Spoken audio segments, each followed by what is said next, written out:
start having a meeting here. We're going to be here for a while. So,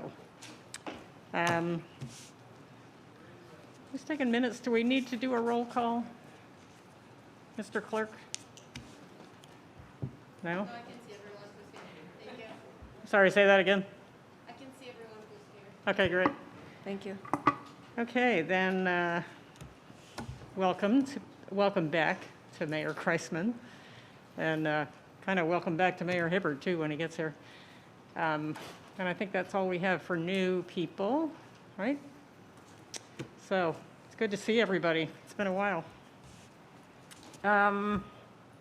Okay, we have minutes from the last meeting, February 19th. I don't know if you've had a chance to look at them, but we need to approve those.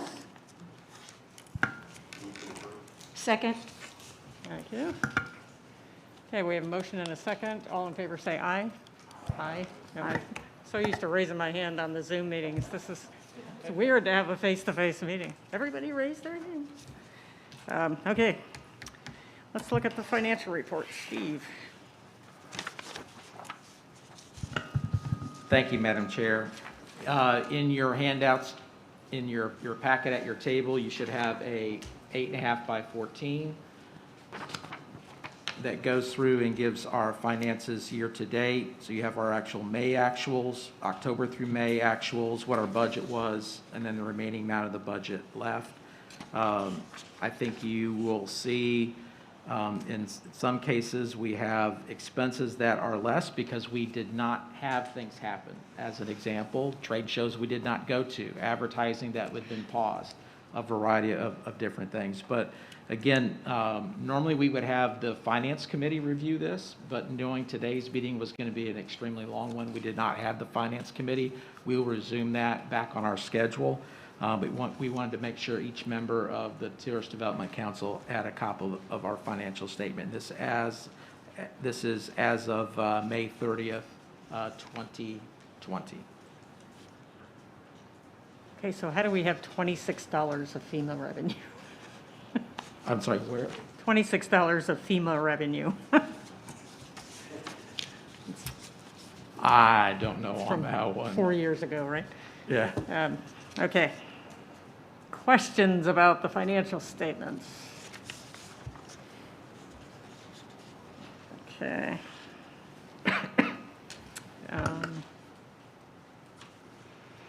Well, there's a lot of information on here, so.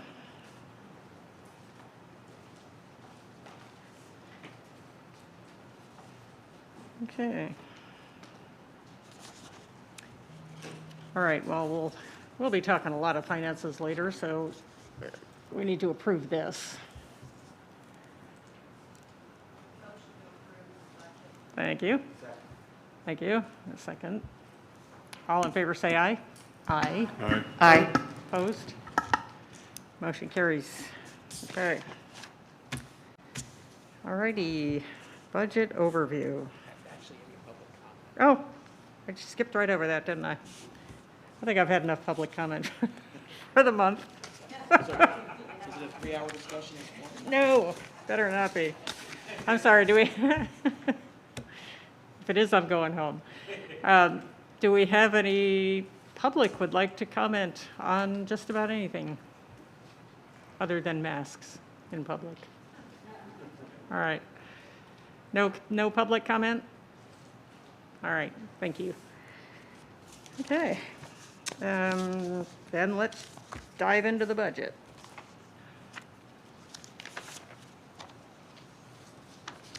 Who's doing that? Jim. Okay, there you are. Yeah, first up will be Jim Abernathy from OMB.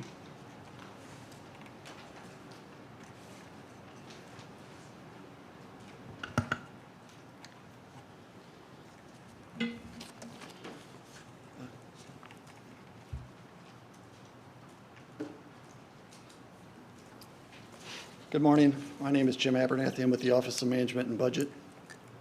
I think the first thing on the agenda is to talk about the capital project funding program. What was just handed out to you in the last 10 minutes or so is it's an internal tracking document that we use to project the, I guess don't want to say the health of the capital fund, but it shows what we're projecting to come in and what we're projecting to go out each of the next 4 fiscal years, or 5 fiscal years, including FY20.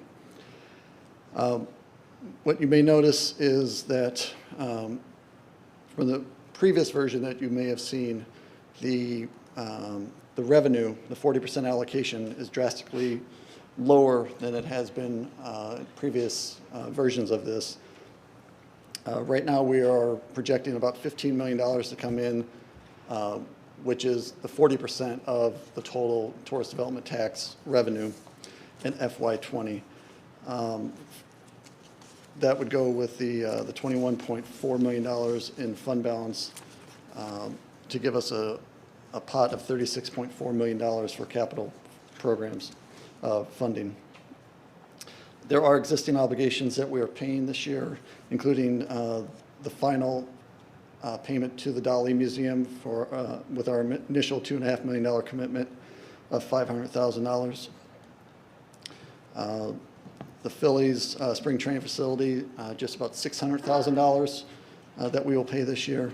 And as you can see, next year we'll finish that commitment with about $200,000 in payments next year. So we'll finish with that, and I believe February will be the last payment for them. Beach Nourishment, we budgeted about $5.1 million in the current budget. However, because of the drop in the revenue, the dollar value of one of the 6% drops to $3.1 million. So we are adjusting that transfer to match that amount. In previous years, when revenue has exceeded what we budgeted, we've made up the difference and increased the transfer to make that whole. And then we get to the capital funding project, or the capital funding program commitments. We've finished our payments to the American Craftsman Museum. So we made the last $2 million of the $6 million payments to the Craftsman Museum. We budgeted $350,000 for the Florida Holocaust Museum. That was requested by the commission last year during the budget. However,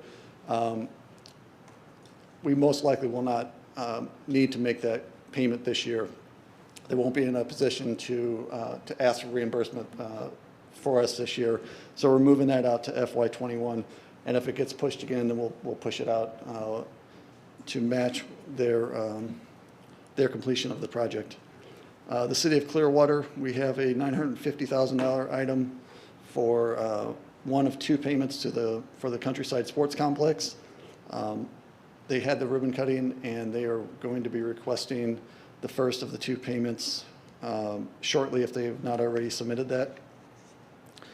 The Dunedin Blue Jays spring training facility, we committed $41.7 million, and we committed to pay that over a 3-year period.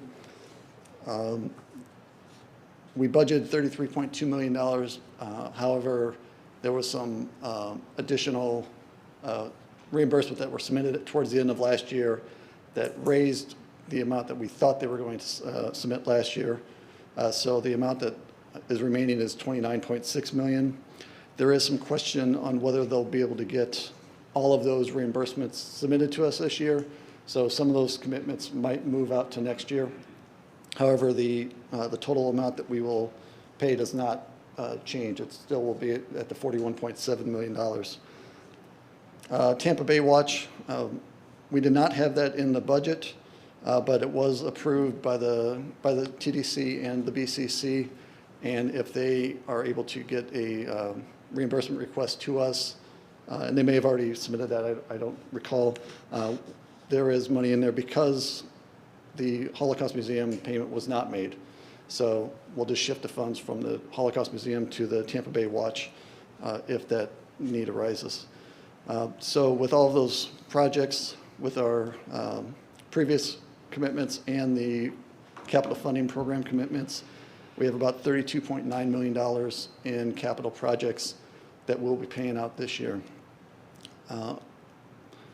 The next number, the ending fund balance, this is, it's mainly a bookkeeping deficit because all of the reserves are kept in one pool.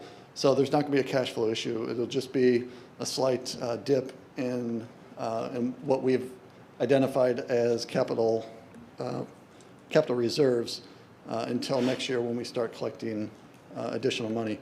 And if one of these projects gets pushed out, then that deficit would either shrink or potentially go away.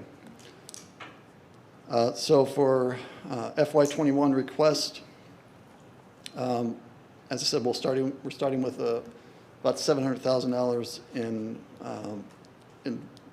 capital reserve deficit, but we're looking at almost $21 million in capital dedicated reserves that would go into to fill that and to pay for the ongoing projects. So we'll continue with our beach nourishment commitment each year. As I said, we have the final payments to the city of Clearwater for the Philly Spring Training Facility. And then we also have the Florida Holocaust Museum and the second of 2 payments to the city of Clearwater for the Countryside Sports Complex. There aren't any other capital items that I can remember. I think that's correct. So because of the way that we've accumulated reserves in the past, the slight dip that we're anticipating will be taken care of rather quickly, and it won't impale our operations or our financials, assuming we don't have another drastic dip in revenue as we did in the spring. Well, how are revenues tracking now? Well, what was on this financial report that you looked at earlier, where it says revenue for May actuals, the 4.9 million, that was what was collected in March, and that was the first month of the shutdown, and it was probably at least 50% below what we were budgeting for that month. Right. However, the good news is that we were well ahead of budget the previous months. So at the end of March, we were basically at budget. Unfortunately, April hit, and we had almost, I think it was an 85% drop in revenue for the month of April. So we are below budget at this point for revenues. Okay.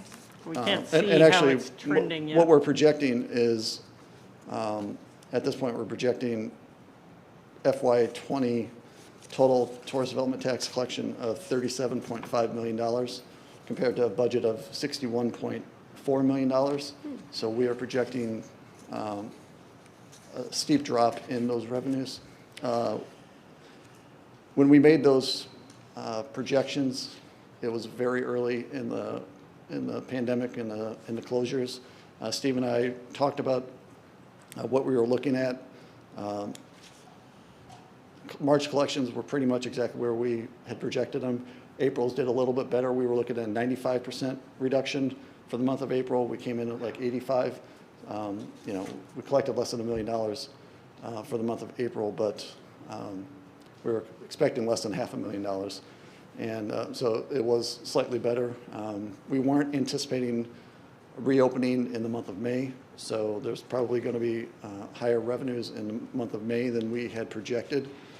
And we'll continue to watch whether the tourism industry throughout the rest of the year.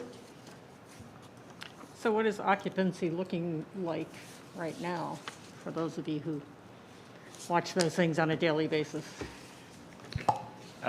Frank, you want to tell everybody? No, I won't. We reopened back up in May 8th, and demand was surprisingly better than we thought it was going to be, and it kind of kept inching up. And June came and we really were more optimistic. I can tell you that in generally, my understanding, most places are in the 50 to 60% occupancy, I would say. And 5 days ago, it stopped and room nights just decreased. 4th of July that we thought we were going to be full, we've dropped down probably to 80% right now. We may pick up some, but the publicity, the mask, everything else, it's understandable Right. that in the national news and local news where we are. So I think those of us that were optimistic for July, I still think we'll be fair, but I don't think it'll be where we thought it was going to be. This could be a 10-day dip and then we'll see. I'm not sure. There's still school break time and families. It's surprising those that are flying in to get away from somewhere else on it. Of course, anything to do with meetings that we have is zero. No one's talking to you. Anything to do with Europe or wholesaler is zero. So it's only that leisure market that mostly is within, 100 miles of us. And so I think that we're very cautious of where we're going. Yeah, when Steve and I were looking at the rest of the year revenues, we were anticipating 80 and 90% drops. So if you're at 80 or 70 or 80% occupancy, that would be much better than what we had That's way better projected than we were revenue-wise, because we were anticipating, I think August or September, we maybe had 50 or 60% drop. So, and those were the best months that we had for revenue. And We're not at 70 or 80 anymore. okay, We're more in that 50 to 60, I think, is where that's still better than what we is have where in we're our looking projections at as far as revenue. going on it, is what I see right now.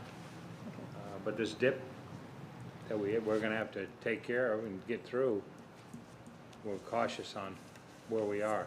But as far as inquiries and everything for meetings, which is a good piece of our business for most of the bigger hotel, there's none. Right. And you're on, it's on the books. A lot of people move from springtime to later in the year. But, I don't think that's gonna happen at 50%, because of travel bans. Most travel bans are Right. going into next year. So, Right. Tony? Yes, Tony. I concur with everything that Russ said. That when we came out as a hotspot, we have seen substantial drop-off in July, which prior to that, July actually was the first month where things were starting to get back to what we considered sort of normal. I think the one thing that's been left out is how devastating this has been to the average rate at hotels. So it's not only been this drop in occupancy, but it's been a drop of anywhere from 15 to 40%. I was off 40% in May, 10% in June. July looked like it was going to get better. So, my RevPAR is off 40% because it's an occupancy and an ADR drop. And there's an awful lot of negatives that are on the horizon. American Airlines came out and said they're only going to fly at 55% capacity. What happens moving forward into the winter season if we don't have full capacity? You now have states in the Northeast saying if you go to Florida, you're going to be quarantined when you come back. So whatever little trickle of the business that was coming out of the Northeast is probably going to stop. We did come out much stronger than we expected. I think the transient hotels will do better moving forward. But as Russ said, the group business, whether it be the corporate or the social, has pretty much dried up. And you've got some hotels in this destination that really rely on that group business. And that's going to be tough. That's going to be tough to replace. So right now, I think we're all living off the drive business. We're all living off of tourists. And we'll see what the future brings. I mean, I think the other thing, and I'm looking forward to VSPC's presentation, but we have a meeting, we make a decision, and 2 days later, we have to change what we did. It just, Yeah, we this know. is just so fluid that, so, Yeah. Same here. yeah. Just to comment also from a vacation rental standpoint, I think we're seeing a little bit of a stronger market from the June, July. We're not seeing the people who have booked at this point, like you say, every day is a moving target, but at this point, we're not seeing a tremendous number of cancellations. It is stronger than we thought it would be. But it is the drive market, and it's the pent-up demand, and I think that people are, using the idea that they can come with their family, they can drive here, have a 2-bedroom or 3-bedroom condo, and have a little more spacing and distancing, and that's the attraction of the beach, giving them an outlet to get out and be outside. So we're as cautious as everyone else, not knowing what's going to happen in the future, but at least we were encouraged with what we had and what we saw. Could I make a couple more comments? Yeah, of course. With wisdom, you all have put in the mask mandatory for inside of businesses. And of course, we were all very nervous that day and last couple of days. And of course, it's only one day into it right now. But at our hotel, I would say, I was there this morning, I would say we're probably at 90%. So we're a little surprised that it is that high. And the few or the people that you see, it's almost those that are going from the pool to the room more than it is walking through the lobbies and everything else. And so that, it was amazing where we'd be on this. Yeah. I mean, I'm going, we're dead, and trying to be the police of it or whatever it is. But I'd say the acceptance and social distancing is in. I mean, there's no question about any of that. So just to give an idea of what I've observed so far, I would say we're in that 90, a little over 90%. And most of it's the family trying to get back to the room. Which, fine. Yeah. Well, that's good to hear, actually, because, yes. Thank you, Madam Chair. I just wanted to share something that I was hearing from a lot of our shops, prior to the mask ordinance. They were already wearing masks, the employees in the retail shops and stuff, and they were finding that most people that were coming in were not wearing masks, and these are small little shops. And they would just politely say, where are you visiting from? They would say California, New York, whatever, and Chicago, and then they would ask, well, are you required to wear masks where you come from? And they would be like, yeah, that's why we're here. And I've heard that over and over and over again from our little shops just in Dunedin. So I think there was a sense of people coming here. I think the pent up is a good point. But B, because we didn't have that same requirement and people just wanted to get away from that in itself. So I think in my mind, there's going to be a drop off just because of that, because people thought they could come here and not have the mask. Well, maybe, but I think the masks are becoming so universal now that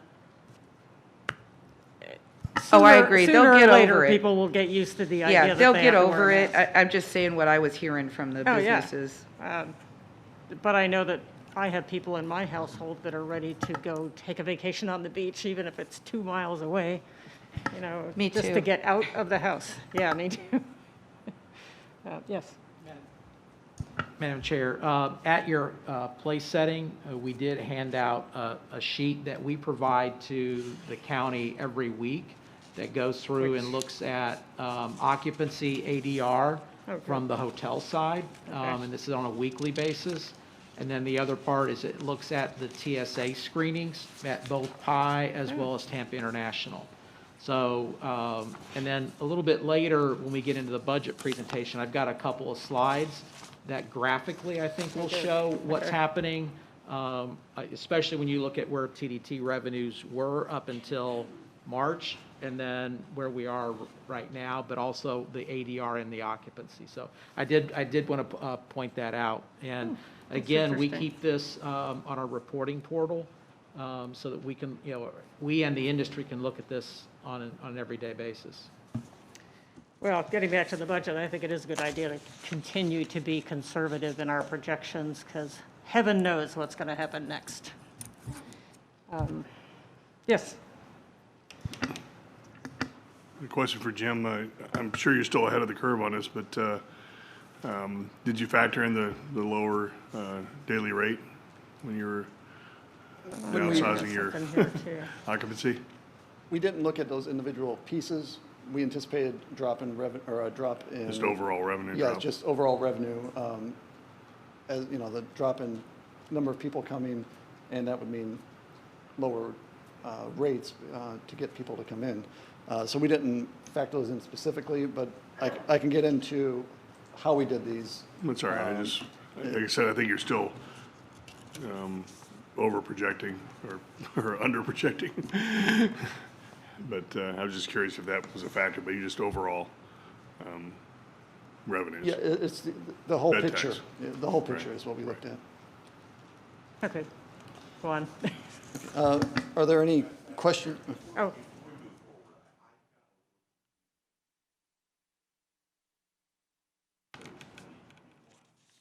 For the capital fund, where, is that based upon your projection The- collections in 2020? The 20.1 million?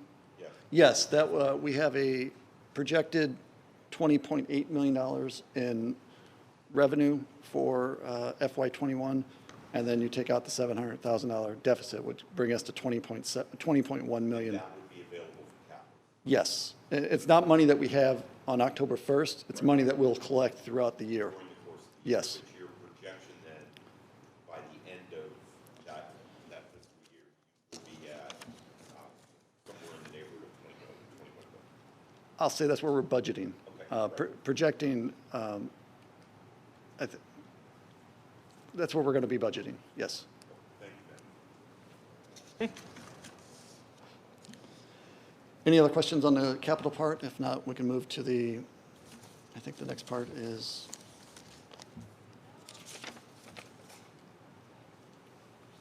the 21 revenue projections. In your budget book, starting on page 3, or actually page 2, is analysis that OMB put together, and we presented to the BCC a couple weeks ago for the budget information session for the CVB FY21 budget. The first part is performance measures that are put together by our SPM team within OMB, but the budget part is where I did my analysis. That starts on page, starting on page 4 is where the budget part gets into it. So the way we started this off is when the CVB submitted their budget back in middle of March, right as the shutdowns were happening. We started off with revenue projection of $60.1 million. That was before the pandemic started shutting everything down. So the budget that was submitted by the CVB was based on $60 million in revenue. That, as pretty much as soon as they submitted it, went out the window, and we knew that we had to redo their budget. So what ended up happening is we adjusted the revenue down to $36.7 million, which left approximately almost $46 million deficit that they had to make up between decreased fund balance at the beginning of FY21, which when we started, we had $37 million in beginning fund balance. But after the adjustments, we brought it down to $9.9 million. So there was, a $26 million a $28 million decrease in beginning fund balance, which takes away $28 million of resources for the department in FY '21. So they had to obviously make a lot of changes to what they were projecting.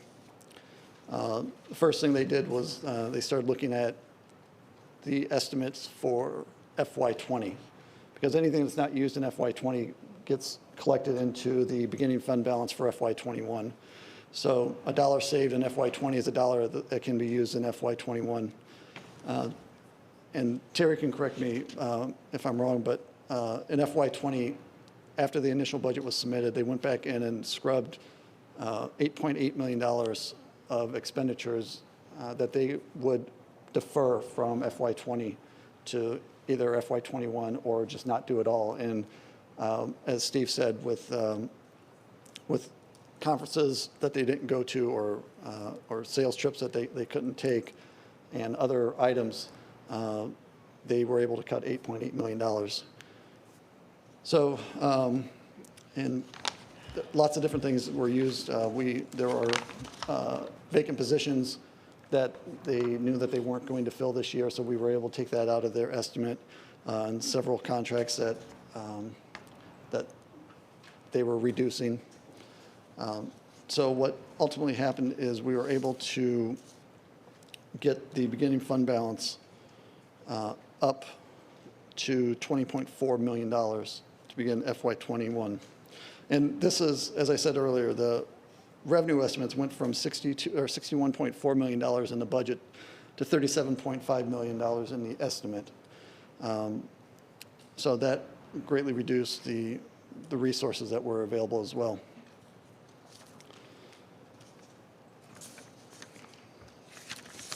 So, so the department made all those cuts, and then they also looked at FY '21. The budgets that were submitted, they cut back on a lot of items. They continued to defund some vacant positions for the year. They were able to reduce their FY '21 budget by $5.4 million. So in total, they identified approximately $14.2 million in reductions between FY '20 and FY '21 to allow for them to fund their budget and also maintain reserves.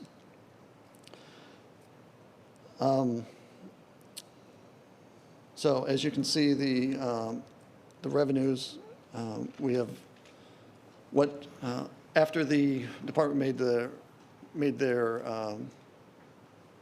resubmission, we looked at the revenue projections again, and we thought it was a little harsh to be projecting a shutdown for a full fiscal year. So when we first did it, we were looking at the reductions for the rest of FY '20 and all of FY '21, and we didn't think that was the right thing to do. So we adjusted what ended up being in the budget request. What we did was we looked at October, November, and December. We still are showing some pretty big cuts from what would be normal for those months. We looked at the last non-COVID year, so for FY '21, or for October, and November, and December of '20, we looked at those same months in FY '19, and we cut those revenues in half. So if we collected $3 million in October of '19, we're saying $1.5 million in '20. For the rest of the 9 months after that, we took the last non-COVID month collection. So for October, or for January, February, that would be the January and February of 2020, and we increased that by 3% and then took 85% of that. So we're still showing a reduction in what would be a normal growth. And we did that for the rest of the year as well, but we looked at the months in 2019 and not 2020 because those were abnormal COVID deflated figures. So that's how we came up with our revenue numbers for FY '21. But as I said, the budget that was submitted, the expenditure side was based on the $37 million in revenue and not the new $52 million revenue that we have in the budget. So it's the $36.7 million that we initially thought that's where the department came in and made their cuts to get them below that. And how we did that was, as I said, the $5.4 million in initial budget request. And then we also discussed using the money that would be set aside for the capital program, temporarily suspending the program and using those funds to pay for the operating budget of the department, the marketing and advertising, which is what the department's main goal is to advertise and market the destination. So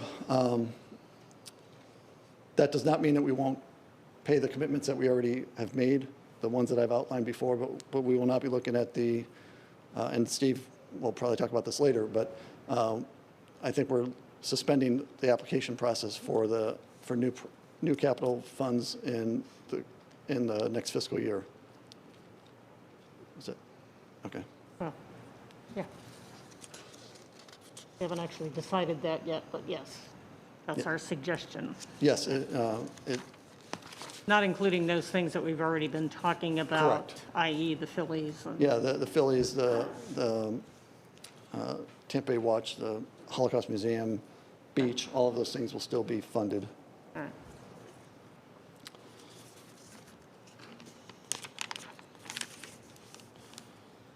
So on page 5 of your budget book is, we have the expenditure section, or summary, and I'm not going to get too much into these because the departments are going to submit those to you individually and in much more detail. But we brought the expenditures compared, went from a $69 or $70 million estimate in FY20 down, FY21 request of $44.1 million. A good part of that reduction is because of the lack of capital expenditures. We have almost $30 million going to the city of Dunedin in FY20, and that will not be there in FY21, so that's a big part of the reduction.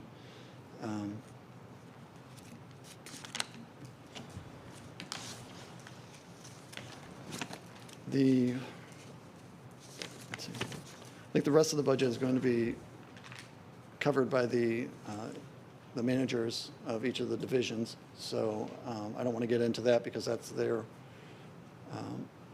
departments. So any questions on? I just have a concern about the 51 million. That's a 27% increase off of what you're projecting. Right. Just seems very, very high.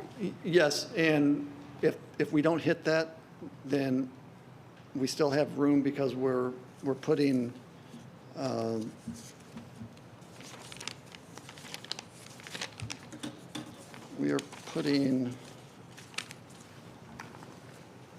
page 11, we have an internal document that I use to help project. We're putting almost $10 million into the capital reserves. So if we don't get the amount that we're projecting, where we'll look to reduce is the money that goes into the capital reserves. So that would be us using the money that would be going into the capital reserves to pay for operating. Okay. So if we do get this figure, then the capital reserves will be better off than what we're projecting. So I guess we can almost say the first $10 million that we don't make would come out of the capital program. Okay. So as I said, when they put their budget together, they put it at using $37 million in revenue, not the 54. Because after I did the adjustments or the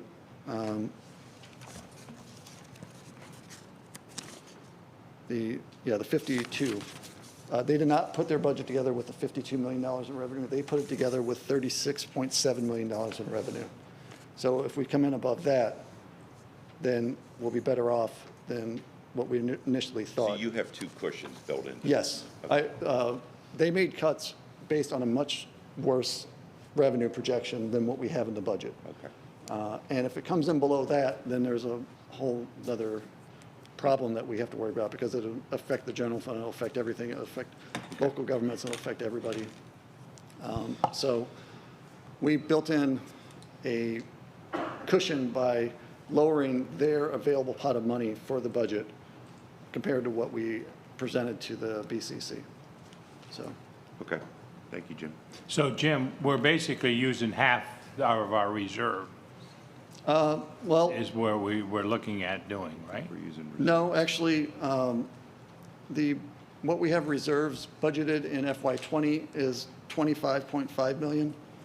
And with the new, or with the current revenue projections that we have in the budget, we have $29.2 million in reserves.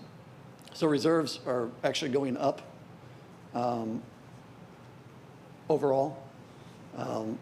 So, you know, because we're not using $30 million for one project like we were doing this year, we were able to rebuild some of that. And if, like I said, if we come in lower than what we have in the budget, we still have some cushion on the operating side. So, And if that happens, do we have to go to the Board of County Commission for approval? no, we don't have to, if, the departments can make cuts as they need to without, Right. without approval from the BCC. If they want to increase their revenue or expenditures, then they would need to get a budget amendment. But if we wanted to use the reserve, Well, we won't have to use the reserves unless we expend more than what is in the budget. The reserves are a, it's a appropriation that we use, and it builds up during the year. We don't have, you know, $29 million sitting in cash at the beginning of the year that goes in there.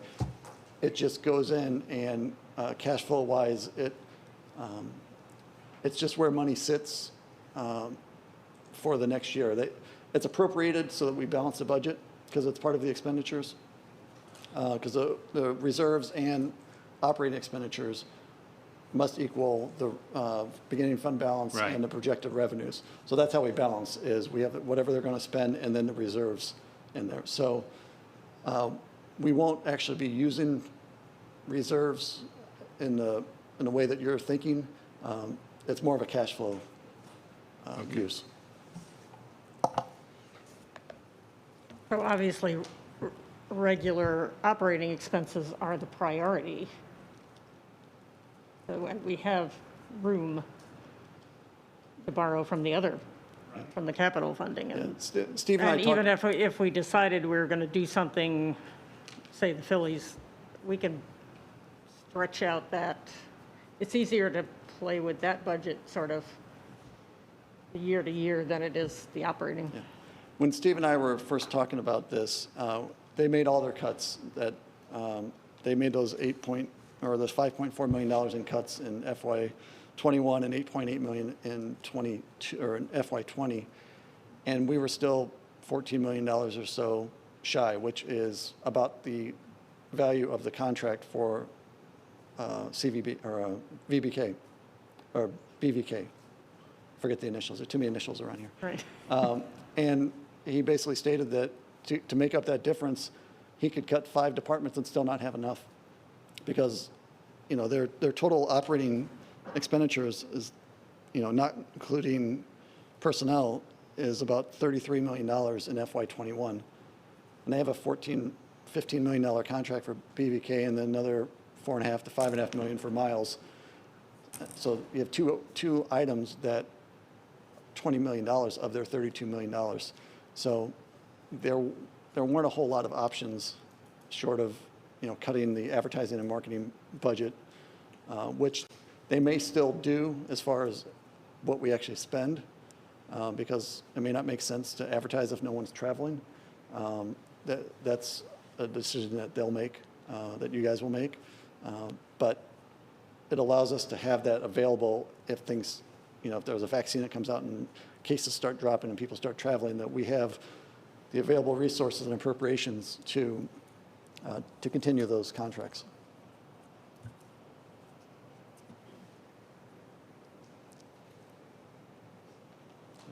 If there are any other questions on this part, I'd like them now because I'm actually on vacation, so I'm Aw, that's leaving at great. the end of my time up here. So, Yes, ma'am. Sorry. Can you just re-explain real quickly how you took the other months, not the October, November, and December, but the other months? so January through September of 2021? Yeah, you said you added 3% and then you reduced it by 85? No, Is that we what you took said? 85% of that, so we reduced it by 15%. Okay, but you added the 3% to Yes. it. yeah. Why did you? Well, because we wanted to get what a was the base thinking? year, because the way we have been projecting revenues is when we first start off, we go conservatively of 3% increases each year. So we had to increase the previous year to get to where it would be normally, and then we took 85%. And there's not a, it's not a, this is how everybody's doing it. It was just a way that we thought that we could defend by saying if there was a normal increase based on January of 2020, we would have put in 3%. So we got to the normal level, and then we took off the COVID factor. Okay, and then you said there were 4 positions that were just left open? Correct. At this point, or removed? Correct. Is that going to be talked about in the different departments, I guess, or is that to be talked about now? Later. We can talk about it at the department level. Yeah. But some of those positions I don't think were ever filled. They were given to, they were added into the budget a year or two ago, and they. I remember. And for whatever reason, they didn't fill it because they wanted to get the right candidate or reassess Right. what they needed. So they were, Okay. some of them were never filled. And are there raises in here? Correct. We have what we factored in was the county has in the budget at this point, until it's adopted, we have a 3% salary raise. It's 3% of the midpoint of their job classification. So it's not 3% for everybody. It averages out to about 3% on the budget. So the total increase for personnel is 3.2% because of benefits. So yes, it is, And that's what the county is doing at yes. this point? Well, so far. Yeah, that's what all the departments have in their budgets Okay. at this point. Okay, thank you. Okay. Thank you. All right, we'll have a great vacation. Thank you. It's only for a few days, so if you guys, we are going to Daytona Beach. So Wrong it's only coast, for a few man. days, so if you have any questions, I'll be back in the office on Okay, Tuesday. all right. And again, I want to thank Jim for taking time on his day as they prepare to go on vacation. And he was willing to, if we had the branded Visit St. Pete Clearwater face mask, he was going to be wearing that and wearing it proudly while he was on vacation. So, but that'll be in next week. So sorry, Jim. Oh. Next trip you take, you'll be able to go through and take that. I'm going to be spreading the love and not the virus. Yes, there you go. So, I have a county one you can take with you. Or mayor's probably got a St. Pete one. Or a Clearwater one. You need your fashion mask, man. Okay. and it looked like Mayor Hibbert had a Clearwater one on as well. Yep. So, all right, the next part would be the department overview, and I wanted to go through and do a summary, and let me, for staff and for speakers. As you go through to do your presentations, if you could just make sure you use your hand sanitizer and the clicker as well. That way we can avoid spreading anything.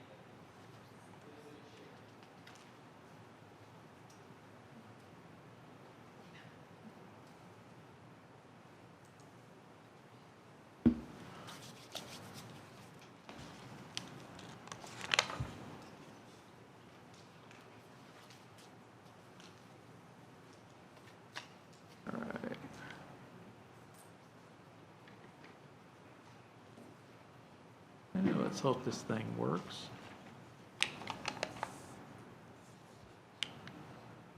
All right, there we go. All right, first thing I wanted to show, we were talking about business, and the question was asked about occupancy and where we're at. This starts March 1st of 2020 and goes through the latest data that we have is for June 20th of 2020. Orange is fiscal year 19, so last year. Blue is fiscal year 20, which is this year. And you can see where we were the first part of March, and then you can see the cliff that dropped off in the middle part of March and toward the end. I think if my memory serves me correctly on occupancy, I think our lowest date was around March 27, 28, and it was, for the county, was at 16%. So that was the bottom, and then you can see as we move through April and then into May, into June, you start seeing the increases in the occupancy. The first big spike that you see in occupancy would have been when the beaches were reopened.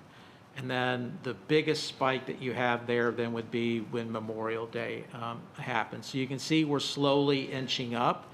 And again, if you looked at the data, the sheet that Leroy provided on the STAR, again, on occupancy, I think we're about 20 points off as an average for the destination. On the weekends, it's a little bit less. On the weekdays, it's a little bit more. But that gives you an idea on occupancy. This looks at the average daily rate. And Tony, I'll have to make one up just for RevPAR, because I know that's one that the industry looks at quite a bit versus the combination of both these items. But this shows you, again, the orange is last year, blue is this year.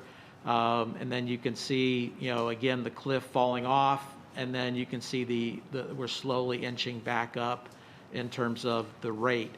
This last weekend, again, overall, so it varied through different parts of the community. We were on the rate, we were within 10% of where we were last year. But again, it combined the fact that occupancy was down, still, again, still doesn't have it in the right area. At least it's trending in the right direction. All right, this one is for tourism development tax collections and looking at fiscal year 18, 19, and 20.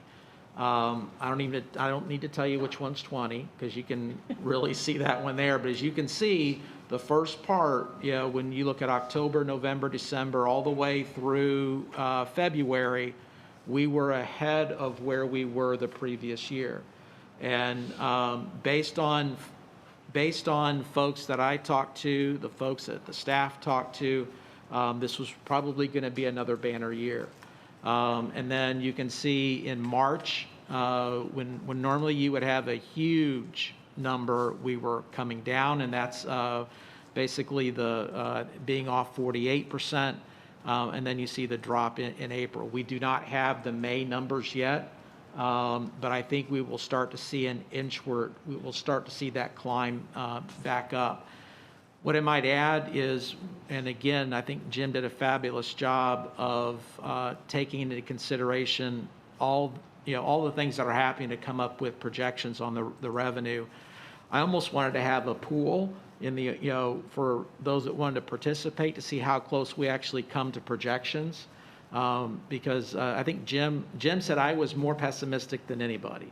And really looking at the data, we looked at things, what was happening nationally, and then tried to apply it locally. And the nice part is, based on just March and April, the numbers that we've achieved, that you all worked so hard to get, is actually better. So we're hoping that continues through the rest of the summer months and then goes through into next year. Questions on that? Hopefully that answered the question of exactly where we're at and gives you an idea of that we're starting to have that climb back. before I go in and have the departments go in and talk about what they're doing, I kind of wanted to set the stage in terms of like more or less a summary of going forward for this year in fiscal year '21. And on that,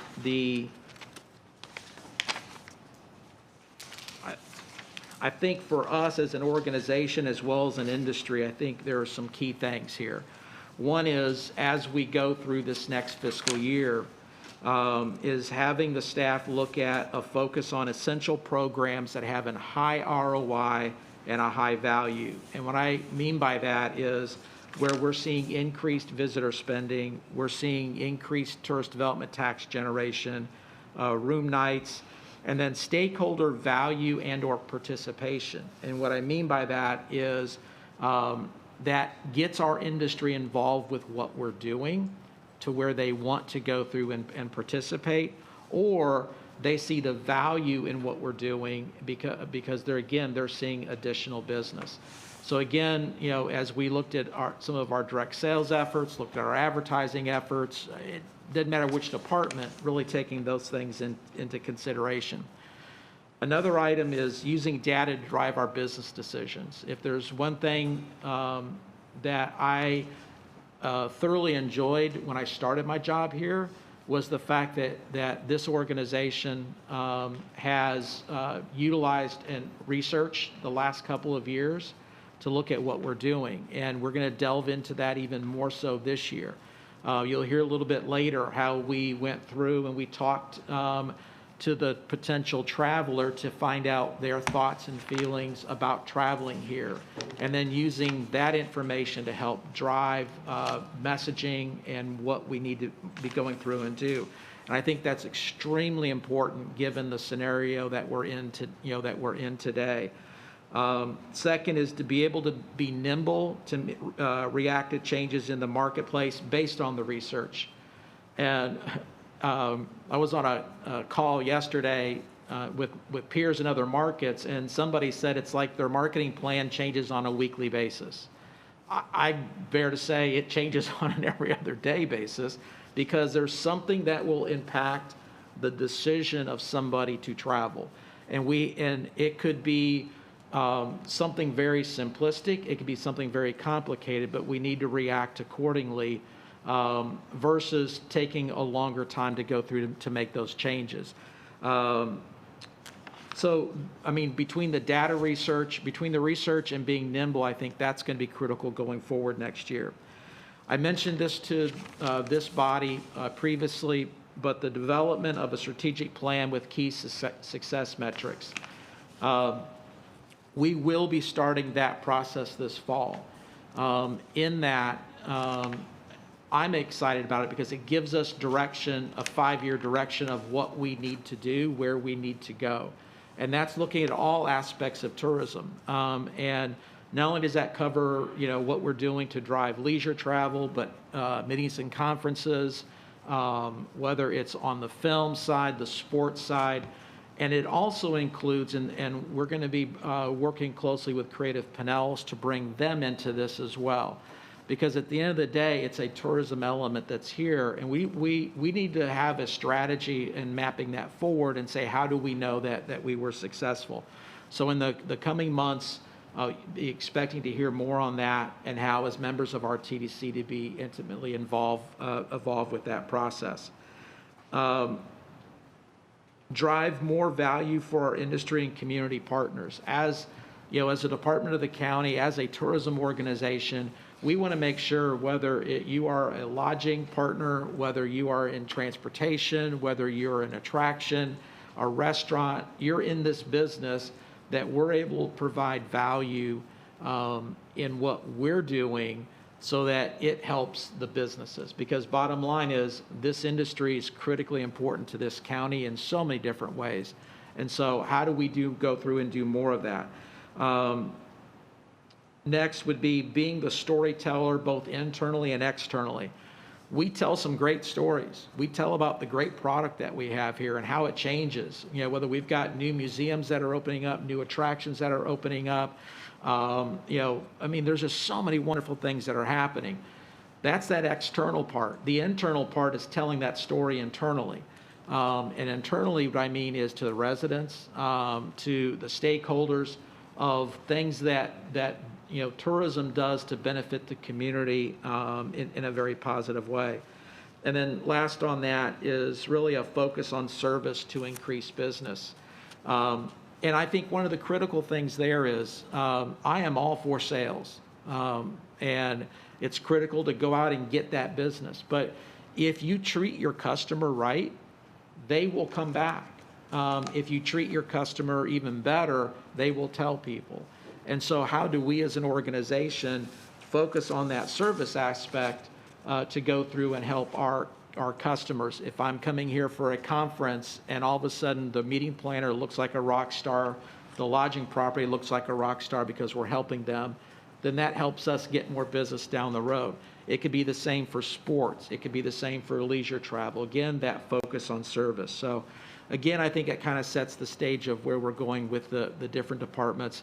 And even though we have a reduced budget compared to the previous year, I think some of the decisions that the staff has made and the dedication they put into it shows that hey, these are things that are important.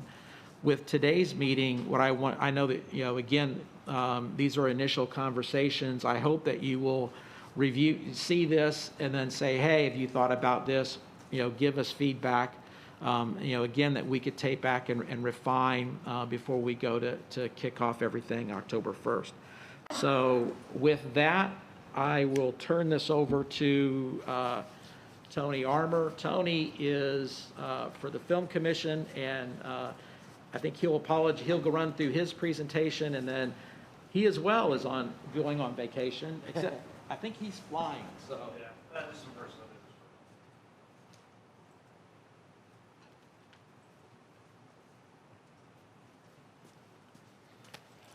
business. Morning, everyone. It's good to see most of your faces here.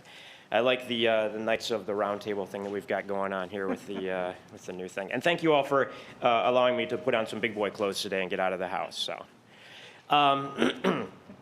So like everyone else, the Film Commission's business has been, is there somewhere I'm pointing this that it will, there we go, is going to be affected by this whole thing, but I'm going to give you a quick recap of kind of an overview of what we've done for the last 5 years. So I started in 2014 and then first full fiscal year 2015. And so we actually last year had the best year ever in the 27-year history of the Film Commission's existence, and the best 5-year period ever in the history of the Film Commission as well. So that's a little not so humble brag about what we've been able to do.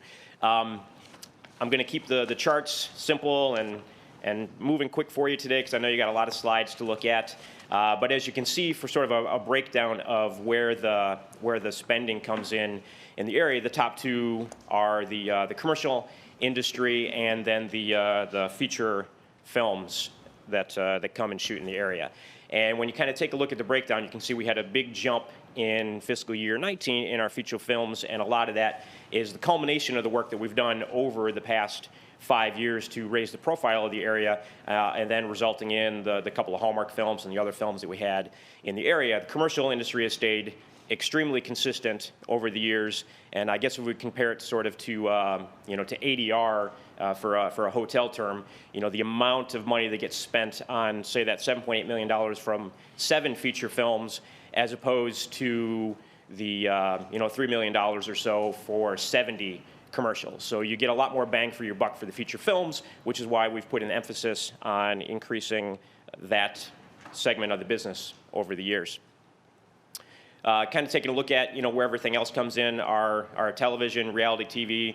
The still photography is a little bit of a misleading title, I guess, because really a lot of that is digital. When you get like a Dick's Sporting Goods or another major brand coming in and doing their campaigns, that's going to be what used to be called print photography is really mostly digital nowadays, and they do shoot a lot of video components with that. So really depends on how, when they fill out our permit application, how they classify it themselves, whether they call it a still photography or a digital shoot. And then the reality TV stuff, we get a lot of the House Hunters, HGTV, a lot of the Discovery ID, true crime kind of stuff, since we have a lot of weird Florida crimes that happen here, so we get a lot of those types of shows. And then shows like Party Down South or Floribama Shore that film in the area that people don't seem to be a big fan of, but yet do really well, and they come and they spend millions of dollars and really don't cause any trouble at all. So we're always happy to get productions like that. So not jumping to advertising and promotions. Let's see if I can go back. And then I wanted to talk a little bit about a sort of a pilot program strategy that we're putting together. So we have our film incentive program that we've had in place since 2007 and that we've worked on gradually increasing over the years, which has resulted in those larger numbers and those bigger productions coming to the area. And we had the 2 Hallmark productions last year, and the one that shot in Safety Harbor and the one that shot in St. Pete. And the Safety Harbor one, we've heard a lot of great information coming from them about how people are calling up and saying, hey, I saw you on the Hallmark Channel. I'd like to come to town and come to visit. And so it's actually generating a lot of tourism because of that. And we know that during these times that we're in now, content has become even more valuable because people are spending more time at home and streaming on Amazon or Netflix or Disney Plus or whatever it might be. And so, moving forward, it's an opportunity for us to continue to get our product out there in front of people. And sort of this new pilot program that we want to do is increasing our incentive, not the overall incentive amount, but the amount per project depending on what the project is. So essentially, if a project can be a 90-minute commercial for the area, we're willing to give them a little bit more of the incentive money that we already have budgeted in the project, and really dialing into that 90-minute commercial and making it something that really, really overly promotes the area. And we have a project on deck for that would actually be a Hallmark-style movie that would take place in Dunedin. So we're excited about working that and bringing that forward. And there's some new technology coming out, some that was announced at the Consumer Electronics Show this year with the TVs that you'll be able to do, where it's called a Who, What, Where with the LG televisions, where you can say, what is that outfit that they're wearing, and the TV will actually tell you what that outfit is and where you can purchase it. And then the where aspect of that is like, where was this filmed? Where is this location? Where is this taking place? And they'll tell you where it's at, and then you'll be able to purchase travel right through talking to your television set and seeing where things were filmed.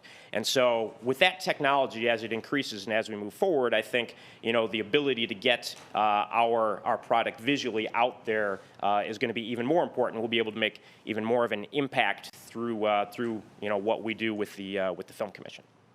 So I wanted to keep it short for you all today, and I know you have the budget and the sales plan and everything in front of you.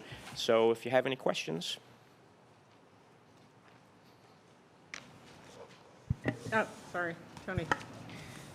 Does Creative Pinellas fall under your particular budget? No, that's a whole other separate thing. Steve can speak more to Creative Pinellas and where the budget, that lies budget-wise. It doesn't fall under your. I've been liaising with them as sort of the contact person with Creative Pinellas. But the financial side is not yours. Correct. Thank you, Matt. Julie? You think you're going to be able to make these different trips in October? I have no idea. You just leave them we'll there evaluate as a just in as we go, and of course, if we can't, then we can't. So my dog and girlfriend have enjoyed having me home. So they'll continue to enjoy my company for the rest of the year if that's the case. Well, I want to hear more about the Dunedin project at some point. Absolutely, I'm happy to talk with you about it anytime. Okay. Frank? How much is going on with filming right now? I mean, you hear about, obviously, movie theaters being closed, and there's no new content being produced by Disney and some of the other production companies. Would it be better for us to keep dry powder until we have vaccines, or are you still working on opportunities? Yeah, still working on opportunities. We're actually getting a lot of inquiries about projects. So some of your larger projects, we had on the table several Hallmark Channel films for this particular year, but they've put that on hold. But some smaller projects that are a little more nimble, that don't have to hire 60 or 70 people to work on a production, are shooting and have already come and shot. We actually had a shark movie, a Sci-Fi Channel shark movie, made by the same producers of the Sharknado films, that came and shot just after Memorial Day weekend, and they were lean and mean with a 15-person crew, and so that was something that came and that was done. And then our commercial activity, because that's a big part of the business locally, is still going on, and so we're still actively permitting projects right now for those types of shoots. And the industry, the entertainment industry and the filming industry, has developed a whole set of protocols and procedures for safe on-set filming. And Film Florida, which is our statewide organization, was actually the first film organization in the country to come out with a safety protocol for everything that's happening right now. And so productions are implementing those, and activity is actively going on right now. And granted, the larger scale projects, again, where we like to live is sort of that $2 million or under, because that's what we can get in this area. We're not going to see those films in the $2 million range right now. We'll probably see $500,000 films, $250,000 films, some really micro budget stuff. But we'd rather have $250,000 or $500,000 than nothing. So working on still actively working on quite a few things. And long term, for a more robust film festival, what type of facility would you like to see? So for film productions or film festival? No, for a film festival.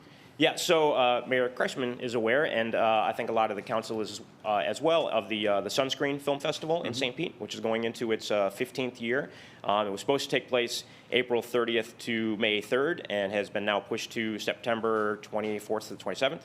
We will see and continue evaluating, like everything else, as things progress. But a 15-year running festival, it's actually the longest running film festival in the Tampa Bay area as far as mainstream film festivals go. We do have the Dunedin Film Festival that has been around for a couple years now as well, and we actively support that. And then there's a Sunshine City Film Festival, which is a small festival in downtown Tampa Bay, Latin Film Festival. So we're very active in supporting local film festivals, and they do drive business to the area. Sunscreen in particular has generally over 75 people that come in, filmmakers alone, for the festival. And there was an economic impact report done a few years ago that showed $1 million impact in just the 4 days of the festival for that coming into the area.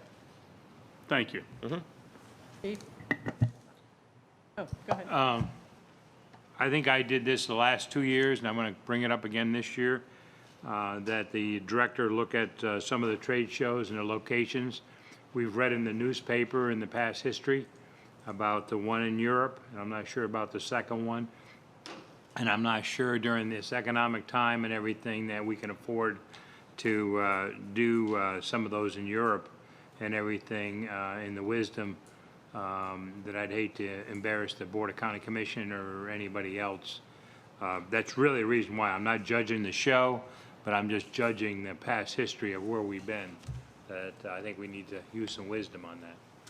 Yeah, everything that we do is obviously constantly under evaluation, and the strategies that we've implemented in the past have obviously resulted in great results. And then as far as any negative press goes, the Film Commission's actually generated over 70 positive news pieces over the 5 years I've been here. We have all those on our website, and actually has generated more positive press than probably any other department within the St. Pete Clearwater. So we know we did have one reporter who retired a couple years ago who had a bugaboo about this particular department, but that hasn't happened for a while, and we've actually shown that we generate more positive press than anything else as well. In these days, I'm not sure the press will give all the good stories as much as they will some of the other ones. Right. Tony, question. You know Yes. the piece that you were talking about, that where you would talk to the TV and they would, tell you about places, destinations to go. That's evolving. Is there a projected time that's going to start, or has it started? Yeah, for the LG televisions, I guess the 2020 LG televisions, certain television sets have that technology. Already? So you can Google who, what, where, 2020 LG TVs, and then Consumer Electronics Show or CES, and you can read some more information about that. But that's technology that'll be, it's coming down the road a little bit more. It's going to be more developed within other TVs. But you know, it's a plan that a lot of digital companies have been trying to put forth for quite a while. As far as being able to, you know, with targeted advertising, you know, whatever you search for online, you're going to get served those kind of ads. It's essentially the same kind of concept, but with literally whatever you're watching on a television set. I think that's really cool. Yeah.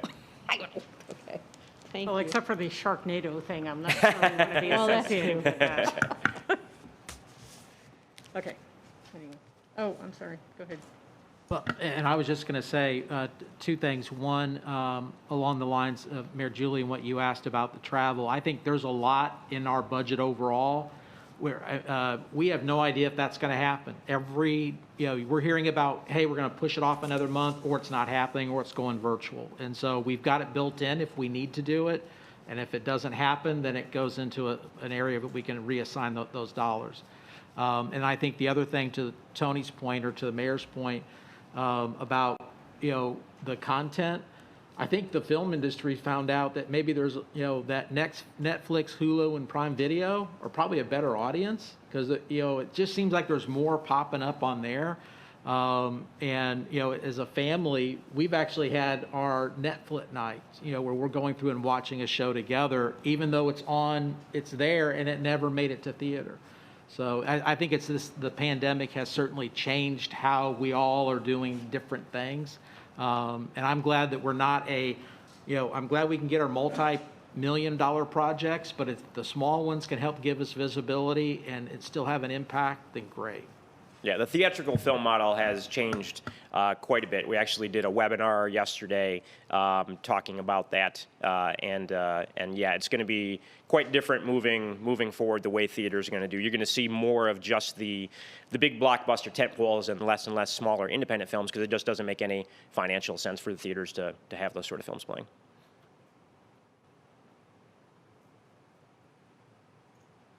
Questions? Is that it? All right. Okay. Thank you all very much. Have a great day. All right. Advertising and promotion. All right, as Katie comes up to the podium, if you all haven't figured out yet, in the budget book is where we have everything. And so advertising and promotions is next, and that starts on page 28. Even though may have a presentation, at least some of the details all there. Just wanted to make sure you all had that.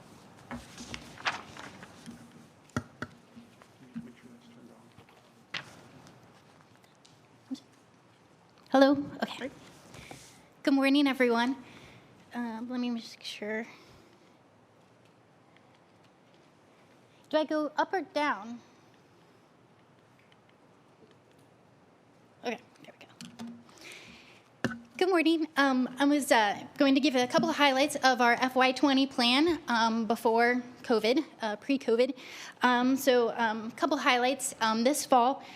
In line with tourism economics research and Visit Florida's efforts to gain remarket share in Canada, partnering with Brand USA, we launched a 12-week, $440,000 advertising campaign in Toronto that began in October 2019.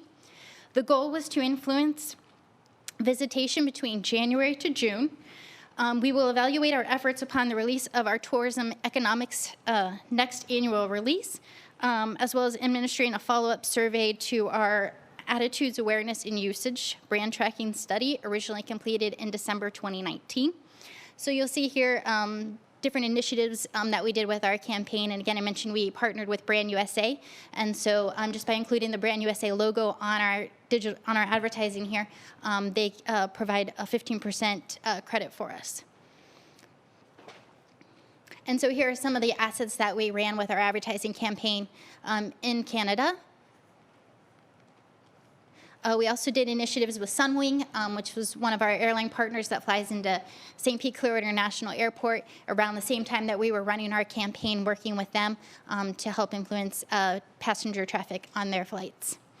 In addition, we did a campaign really focused this fall on really expanding our efforts in Atlanta. Our research, Arrivalist, our website visitation data, and our previous research that we were using, AirSage, all showed an opportunity for us to expand our advertising efforts in Atlanta. So last fall, we launched a large campaign targeting VSPC's busy on-the-go target audience with newspaper, out-of-home, radio, and digital components. The campaign was scheduled. We had plans in February to continue to launch more assets this May. That is on pause, but Atlanta is part of our recovery campaign due to our drive traffic research that we see. So those were the efforts, and here's a couple of different of the creatives that we had promoting the St. Pete Pier opening on the 6th. We also work really closely with our radio station partners when we do radio advertising to do tie-in promotions. And so we had several Atlanta radio stations here visiting, and they set up on the weekend on the beach, broadcasting back to their listeners in Atlanta, and did trip giveaways. So we are in the process now of trying to rebook all of those winners for their trip, hopefully this fall. I also wanted to highlight our Gulf to Bay Destination magazine, and hopefully you all see one on your desk. These was our newest edition, which is issue number 8, was announced and made available for ordering on April 3rd. It was promoted on our website, our industry update, and shared directly with media and on our social media channels. The 112-page glossy magazine offers locals and potential visitors a resource for dreaming about that next staycation or getaway to St. Pete Clearwater. In the magazine, you'll find the best of St. Pete Clearwater, honoring winners in 28 categories, voted on by thousands of residents and visitors alike, from best hotel and best restaurant to best dog hangout. The magazine also includes a rollout section featuring a large-scale area map and our Slice of Time St. Pete photo spread. We had 650,000 magazines produced and distributed in May in the New York Times out-of-state markets, as well as Atlanta, and also in-state distribution May and June in some of our high markets, New York Times, across Orlando, Sarasota, West Palm, and then also in some regional newspapers, the Orlando Sentinel, Tampa Bay Times. Research shows Longwoods, which is one of the research companies, tourism research companies, has been doing weekly studies, and early on in the pandemic, when people weren't able to travel, they were still dreaming about travel and wanting to have that inspiration and think about it. And so travel guides and print publications were a top source that potential visitors were yearning for, was that content. So we got out right out front and distribute our magazine. We also have a robust annual subscriber database. So when we started started the Gulf to Bay magazine, we have a box so that when you order the magazine, you can click to receive it every year. And so just the people that, every year they look forward to getting their Gulf to Bay magazine in their mailbox. And so we have about 30,000 people in our subscriber database that receive the magazine every year in their mailbox. And also promote in mailbox distribution through social and on our website. So approximately 20,000 have already been mailed out across the country and Canada for free to those who have requested online. We also recently shipped the magazines to the Visit Florida Welcome Centers with a recent announcement of their opening. And as always, the magazine is available for viewing digitally online at visitspc.com/Gulf2Bay. So those are just a few highlights that I just want to bring up for kind of the first couple months here of our fiscal year. And then we all know COVID happened. So, our marketing kind of shifted then in March. And Leo and I will present here a little bit some of our COVID marketing and our research and our updates there. So I don't want to get too far into that right now. But just to kind of recap, kind of looking forward for FY21, obviously it's going to be, understanding the impact that COVID has had on the tourism industry overall, including St. Pete Clearwater. On your desk, you'll also see a marketing brief that was handed out. This is kind of our foundational blueprint that our teams, in addition to our agencies, will be, looking at to make our 2021 planning scenarios. Basically looking at media recommendations on the market conditions, whether market conditions get worse, stay the same, or get better. And so that's all outlined here on our blueprint. Really, even now, even more than ever, we have to deepen the personal connection with consumers. We have to tighten the brand image, and ours is founded on the value-based platform rooted in vibrancy. So really, finding marketing ways that can really connect with our audience, whether that's through cause marketing initiatives, really creative that is really resonates with them at that moment. And then also 2021 plans is sentiment studies, really, as Steve mentioned, really looking at our strategic plan and the need for additional research. So really looking at, and I'm going to touch base in our meeting later on, is our sentiment study that we did back in May. And so, goals of 2021 is to continue doing those sentiment studies to really understand the intent perceptions as it relates directly to Visit St. Pete Clearwater target audience. Also looking at, creative is so important right now, that we have the right message out there. So really doing some creative testing with our message. And then as, things get better, really look at our marketing and how we can drive some of those out-of-state visitors who tend to stay longer and spend more money in the destination. So really all about the right visitor for our destination and our community. So as you'll see kind of in the budget scenario, there were some cuts we did make just as far as less travel and professional development than I think you'll see in all of the departments. Also, my budget includes for our promotional products with less shows that we're attending, less need for as many promotional products, though we are working on our health and hygiene items right now, ordering some hygiene kits. So there is still some money left in our budget for that. In addition, for next year as well, that I'll mention that's kind of part of the budget, is collaborating with our capital project funding recipients to bring value to the agreements. So in our agreements, for instance, we have with Ruth Eckerd Hall, we're in discussions right now with the St. Pete Museum of History regarding their proposal for the Welcome Center. And so really discussing with them what that looks like, working with an outside company to kind of understand what does the visitor look for and expect in a visitor center? What are some of those ways? So I do have some money set aside in my budget for those expenses to create an environment for welcoming those visitors and creating that moment.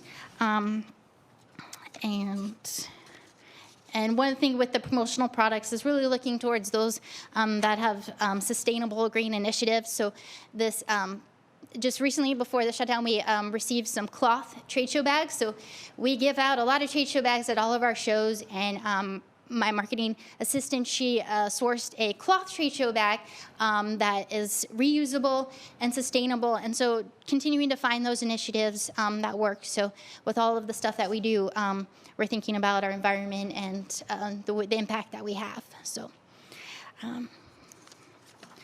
happy to answer any questions as it relates to the budget or the initiatives. Thank you. Are you going to get into? Are you going to get into at some point what exactly BVK's recommendations are for the drive market for the winter season?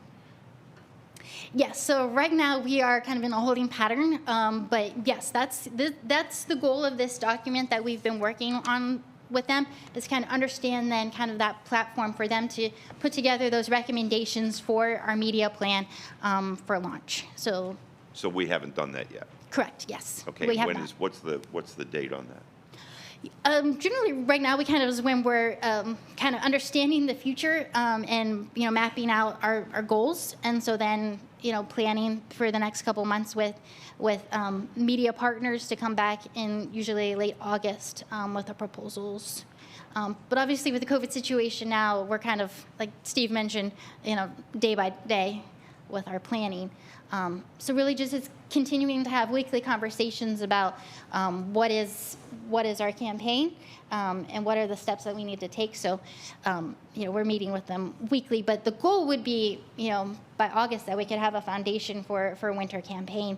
But I'm just Okay, that's the keeping- winter campaign. Are we doing anything right now for the drive market? We had plans, but as Lyra mentioned, we have that on pause right now due to the current situation with the cases. Okay. And then the database you mentioned, are we doing any other marketing to that other than sending them the guide? They are also sign up for our emails, so we have email newsletters that we send out. But I think with privacy laws, we are a little restricted on communicating with them any further. Okay, that's but you are something- doing an email campaign periodically with them? Yes, we have a robust consumer email, and Lyra can mention that with all of that we also have email signups, and so we communicate with them as well. And so when they sign up for our magazine, we also ask them to sign up for our email at the same time, and vice versa. When they sign up for the email, we ask them if they want the magazine. Okay, and Steve, what is the thought process that we've stopped the campaign to the drive market? I don't want to put words in your mouth if that's what I've heard. Well, I guess I want to say that we're still doing very low funnel tactics. We're still doing paid search. We're still doing those travel intenders that are interested in traveling right now, but we're not doing a blanket campaign. Our campaign that we had presented a couple weeks ago was Welcome Back to Now. And so really having to kind of take a step back and understand that's not the campaign that we need to be promoting right now. There's still issues, and there's a situation going on here where we have an uptick in cases, and Florida is in national news. So really kind of understanding those markets and reevaluating with the agencies. We had a call with them on Wednesday, have another call with them next week after we continue to think about what it is that we want to get across there. Who do we want to go after? From targeting those people that are right for the community in the fact that they're going to do the things that we need them to do to keep cases down. Also, whether that's a safety message. So, that's something that we have in our presentation that we wanted to share with you. So because of the uptick, you've decided, or we've decided to not cancel, but Take a step back, yes. Okay. We were scheduled to launch with our, what we called our recovery campaign, July 13th with our traditional. Digital had already started with our campaign, so we've kind of put a pause on some of the more higher level. But the low funnel, the search for the people that are actually looking for travel, I think the Sojourn campaign maybe still running, but so it's primarily digital right now. yes. It's all, we've got a full deck, we're happy to, later in the presentation. Okay. We've got low funnel digital tactics to make sure that those who we're targeting, those who we're reaching with the message, are in that consideration set, and we can capitalize on that. As Katie mentioned, and you guys spoke about at the beginning of the meeting, we've heard a lot from partners about these cancellations, and not cancellations from people who made bookings 4 and 5, 6 months ago, but bookings that were made 2 and 3 weeks ago. And that's concerning. That's obviously a difficult environment to market in, to spend money to market to people who are canceling, who made a booking knowing the current situation. So we're trying to stay, Steve talked about it, Katie touched on it. This is challenging. This is very difficult. We've had to be really nimble. And we're going to touch on some of the campaign that we built. We're ready to go. And obviously, the local situation has changed. And we want to make sure that what we're doing and who we're marketing to and the economic impact that we're bringing to the county is also responsible given the current situation. And so we are, like I said, paid search, paid social, still active, still running. Sojourn, Travel and Tender, our email campaigns are still running. It's so fluid. And Katie touched on some of the hygiene kits we're working on. We are going to be working on a safety message campaign as well to layer on top of this. Thank you very much. Thank you.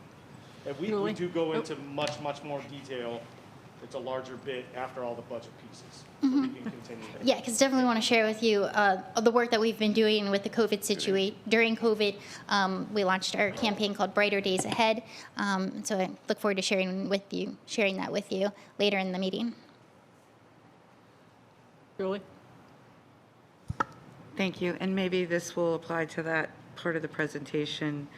Since we haven't been meeting, feel a little bit out of the loop as to what's going on. Obviously we can always call you, which I have a couple of times. I've spoken with Tim. But at some point, can you please, some of the cities are kind of taking on their own campaigns. I know Tarpon's doing it. Our Merchants Association in Dunedin is working on stuff. And I think you're going to see a lot more of that. Obviously, your job is to bring stuff into Pinellas County, and the various cities then do their things to bring them, to attract them to their own communities. But as you'll see, and as you know, everybody's budgets are going to be down and affected greatly. So I just put out there that I think cities, especially the smaller cities, are going to need a lot more assistance than maybe we would traditionally do or would be our policy. So is that any part of your consideration in your budget or in what you're going to talk about later? Sure. Definitely. Showing the unique differences between each of our communities, and I think that's really important, especially with a Florida message, is really showing how each of our communities and why Pinellas County is the place to go versus another beach destination, because we have so much to offer across the destination and all of our communities. So I think for sure that will definitely be part of our marketing and our moving forward. I know we've working with the Pinellas County Marketing and Communications, Barbara Hernandez. I know she's had several meetings with the chambers to help kind of understand more like the safety message, and that's one of the things we're working on is production of hand sanitizers that we can get out to all of the chambers with that same message about being responsible and but yeah, as far as the marketing, I think that's definitely important, and I know it's very easy on a lot easier on our digital and our content development along on our websites is really to show those unique towns and experiences. Obviously, the research shows, that people are after those beaches and those outdoors. So really kind of highlighting those areas in each of the communities for visitors. Thank you. Mm-hmm. Yes, Doreen. Katie, thank you for all the info. I have a question related to Goal 6, which is talking about further development of the value of tourism campaign for the residents. I think you're, preaching to the choir when we talk to the cities. They all know that how important tourism is, but it's taking this really negative situation and being able to find a way to turn that around, to point out to our residents why tourism drives our economy in all of our communities in Pinellas County.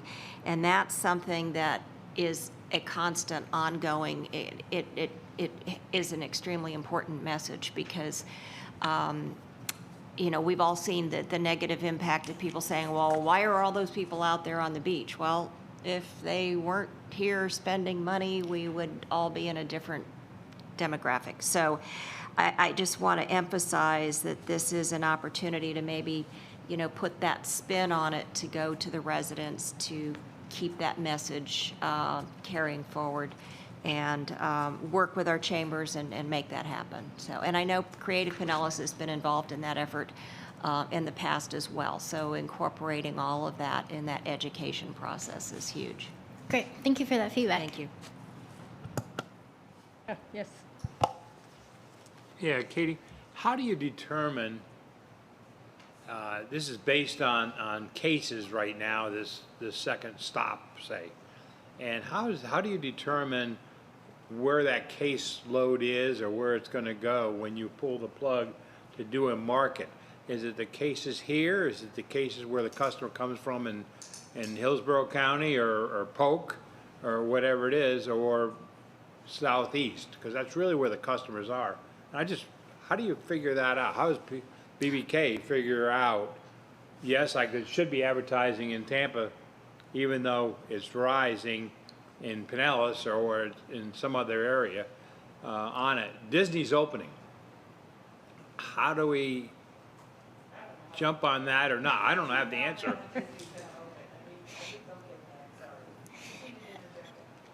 Yeah, I mean, you're looking at both things. You're looking at our destination and kind of the public health officials and, and their goals and, getting people to, be responsible. And so weighing that, as well as obviously, where the people are coming from.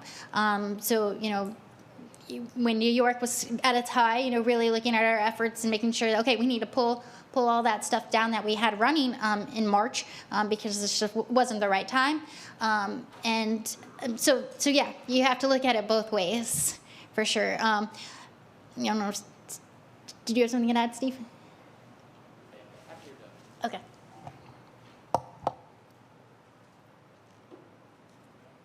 Yes. And Russ, what I was going to say was the other part's the research.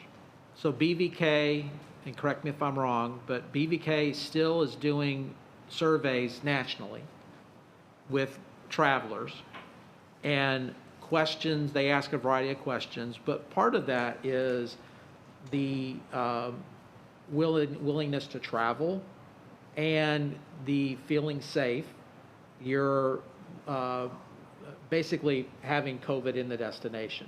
So there was a downturn up until about a couple of weeks ago where they were saying, hey, I want to travel. Okay, great. That's a signal that we need to make sure that we're out there with the right messaging. And I keep saying the right messaging, and that's a phased approach that we've talked about with BVK and with Miles.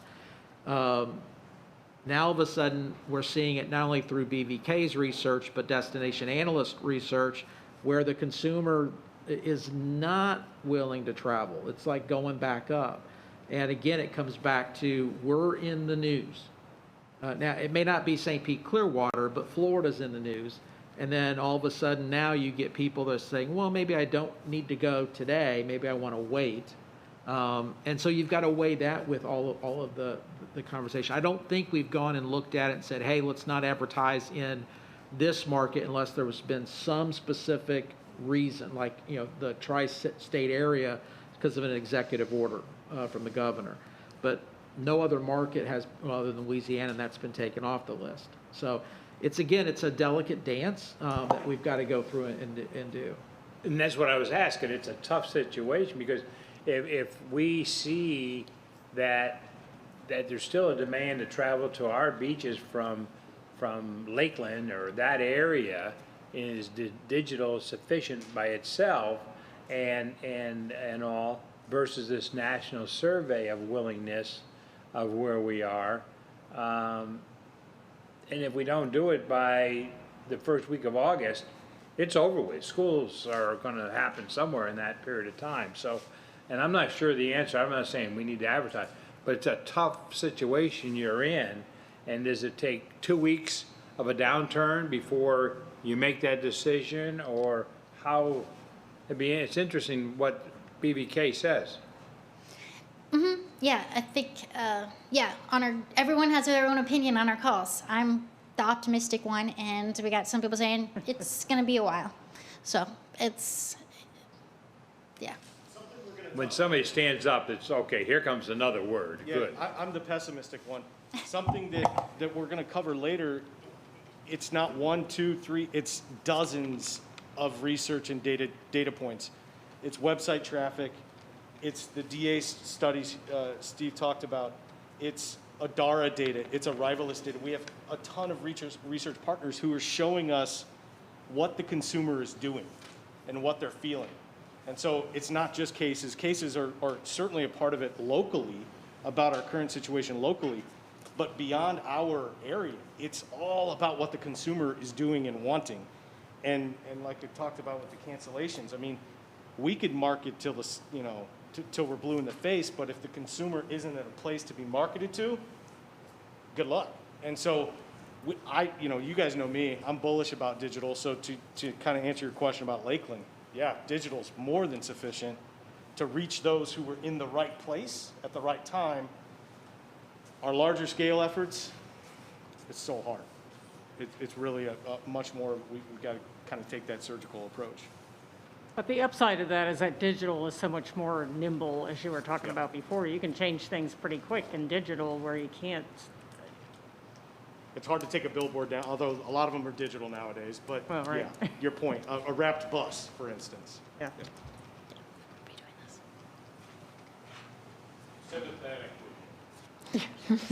Thank you. Oh, go ahead. We did a video when the whole thing started. It was very well done. And I was just thinking that, wouldn't it, my 96-year-old mother who lives on Sand Key and took me for the first time to Russ's Hotel when I was about 14 years old, she talks in the video. And I was just thinking that if you somehow showed all of the cities and all of the safety measures that the communities are doing within their cities, especially, along the beaches and the communities that have a lot of, things that you can visit that are open, and the restaurants and the safety measures that they're taking, that was pretty much what this video that we did was about, that, we're safe, this is what we're doing here, if you want, and also I was thinking even to the local, community as far as who live in Pinellas County or, in the state of Florida. I didn't know if you had looked at anything like that. Yeah, we have our website, which is all of our COVID information, vspc.info, and we're definitely, asking communities and hotels and restaurants to provide us with their safety measures, because that is what, people are going to the DMO website to see what's going on in community. And so yeah, we would love to get any of that information and share that.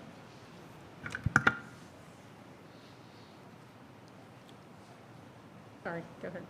To that point, we invited all the TV stations to come to the Sam Pearl just as an example of best practices, and I know Russ is following many of the same protocols, but all 4 of the stations showed up and filmed the whole process that they were going through from the minute somebody arrived at the valet stand to the check-in process, the room maintenance, and everything else. And I think it had good legs. I don't know if that's something that we're linking to some of those stories. Yeah, I'm not, yes, yeah. Great, thank you. Right.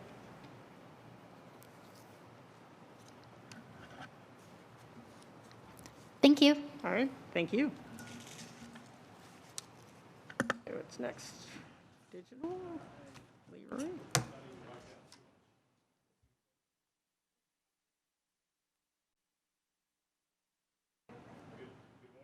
Morning. Great to see you all. For those of you who know me, I did not go to Florida University. I'm a Boilermaker, proud Boilermaker. I don't know if I need one. I'm pretty loud. Katie ordered both a University of Florida mask and a Purdue mask. Apparently my head is too big for the Purdue one. So I am here in a Florida Gators mask, for better or for worse, depending on your perspective. Katie, clicker, did you take it with you? Oh, here it is. Obviously, all of our minds are on kind of the now, frankly, and what we're doing, our efforts current, and the last couple months, and where we head from here. Obviously, this first part of the meeting is on the budget, so I'm going to zoom backwards, as many others have done, despite the fact that this feels like years ago, and cover some of our highlights and our efforts from October through, I cordoned off at February. So all of these numbers and these efforts are through February. We'll touch on, as Katie mentioned, we'll touch on our COVID efforts and then kind of where we're going forward after everybody's presented on the budget side. So big part of digital, obviously, is our web presence, our digital presence, our website.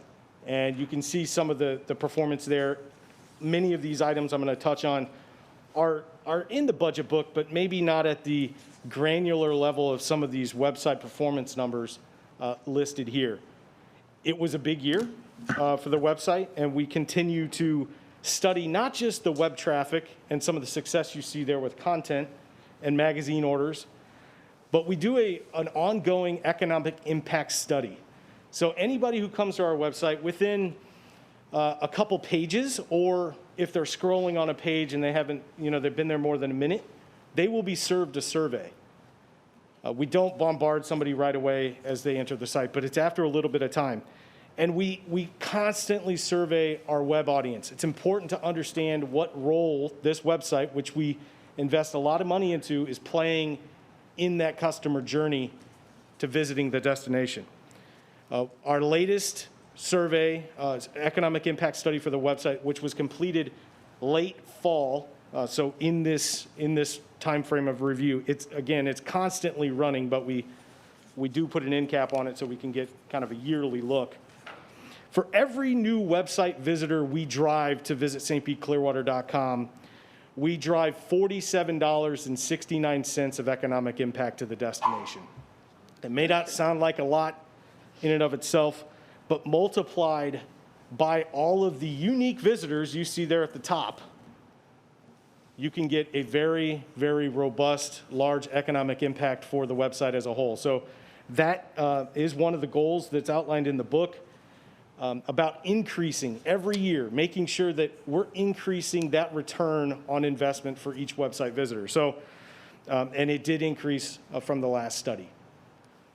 So it's important. Obviously, the website plays an important role. We ask them about what they're using the website for, and then those who say we're actually coming to visit, we follow up with them and ask them after the fact, after they've taken their trip, how much they've spent in the destination. And that's how we actually determine that number. It is not from pulling numbers out of the sky. They're actual physical answers from people who have come here and spent money in the destination. Next spot. Obviously, a big part of what I oversee in the digital and communications realm is marketing, digital marketing. And so on this slide covers all of our digital marketing efforts from October 1 through February. You can see the three main legs of the stool. Large scale, think about brand impression, third-party display. We're going after people who have raised their hand, but also those who we have a little bit of data on or trying to serve our content and our ads like this, fall color Florida style, which is, you can see, appropriately placed on an article about fall foliage. Obviously, when people think about taking a trip to see the leaves changing, they don't think Florida, but guess what? Those are our fall colors. A beautiful white sand beach and turquoise green water. So that's the essence of our third-party display. You can see the massive amount of reach. That is the highest part of our digital marketing funnel. It's at the very, very top. The next two items, Facebook and Google, and these are some other, we'll see if it works here, this animation, and I don't know if it's going to. But I've got some other ads, and we'll see if they pop on the screen. They're not moving at the moment. But the other two areas, legs of the stool, Facebook and Google, these are farther down in the funnel. Again, more highly targeted. These are the aspects that are running right now, will continue to run in the near future because the targeting is very, very heavy. We can drill down into some pretty specific demographics, psychographics, and geographics, obviously. So, there's one of the ads that decided to pop up. Google being a huge part of how people discover what they do. They go there, they type things in, and you can see some of the cost associated with those items.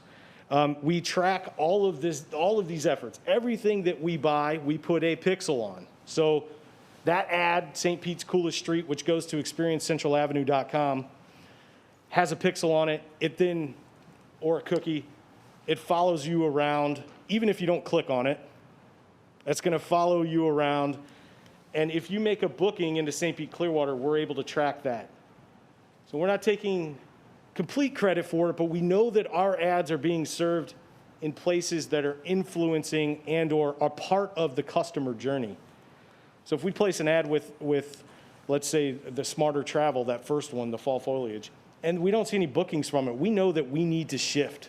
The traveler, our audience, is not in that market.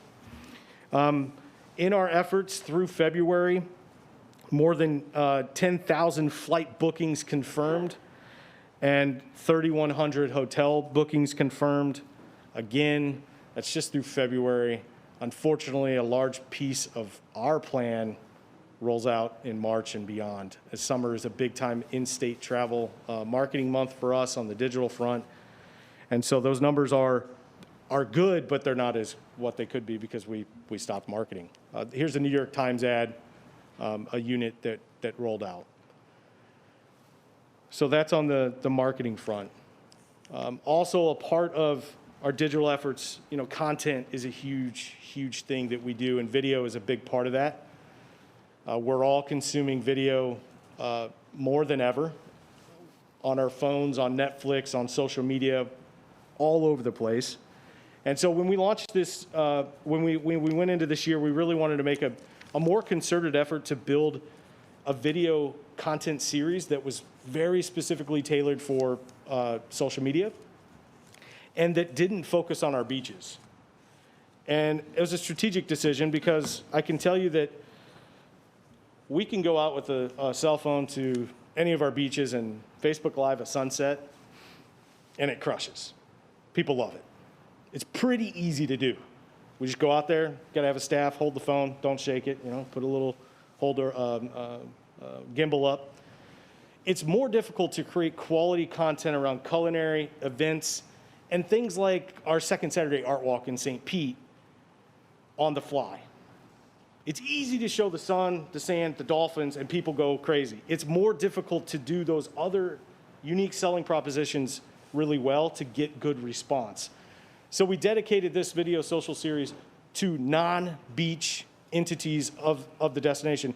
Keep in mind as well, last fall, last late summer, fall, and I hate to even bring up the topic, red tide was pretty bad, and we experienced it the year before. And so we're always thinking about ways that we can make sure that we're diversifying our marketing efforts and content just in case, right? So this effort was kind of born out of a big part of the difficulties we faced the year before. So 67 videos produced between March of 2019 and May of this year. Some absolutely incredible engagement and success on that series. I am hopeful that over the next couple months we'll be able to bring a couple awards back from not just Visit Florida, but U.S. Travel. I'm expecting it. Hopefully I'm not disappointed to sweep some content and marketing video categories over the next couple months. The last item, obviously, the communications part of digital communications is media and PR. We're responsible for driving positive media coverage from around the world on the destination. Again, this is through February. You can see, based on the recap, we actually, just through February, did exceed some of our goals, and that being impressions. We've fallen short of the placements and hosted media for obvious reasons. But that doesn't mean that we didn't have some great success to start the year. You can see a great piece here in the Washington Post. And again, we work very closely we've got PR agencies in Germany, in the UK, and in New York City. And Mackenzie Comer, who is on my team, leads these efforts in-house. And it's pretty remarkable. We've got, obviously, a beautiful product, and it excels at being able to pitch and get great coverage. Here's a really fun, different type of story on Gulfport. We pitch everything under the sun that we can think about, all of the unique selling propositions. And this is one of the great ways that we tell our smaller community stories is through earned media. I think there's a couple peer pieces in here. I believe we worked very closely. I don't believe we worked very closely with Paradise. And I know a couple of these pieces, mayor and deputy mayor participated in interviews for, which was great to see. Obviously, as I start to turn the conversation from what's happened to moving forward, we're continuing our website efforts, of course, but the big projects as we look into the next fiscal year is a new website build. I'm not terribly thrilled about it, I'll be completely honest. Our website performs really well.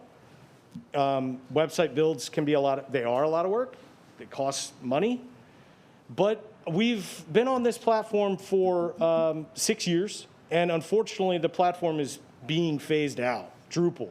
Technology changes, and 6 years in the technology and digital world is a long time. As happens, these platforms get upgraded, and developers roll out new platforms, so we're forced to upgrade.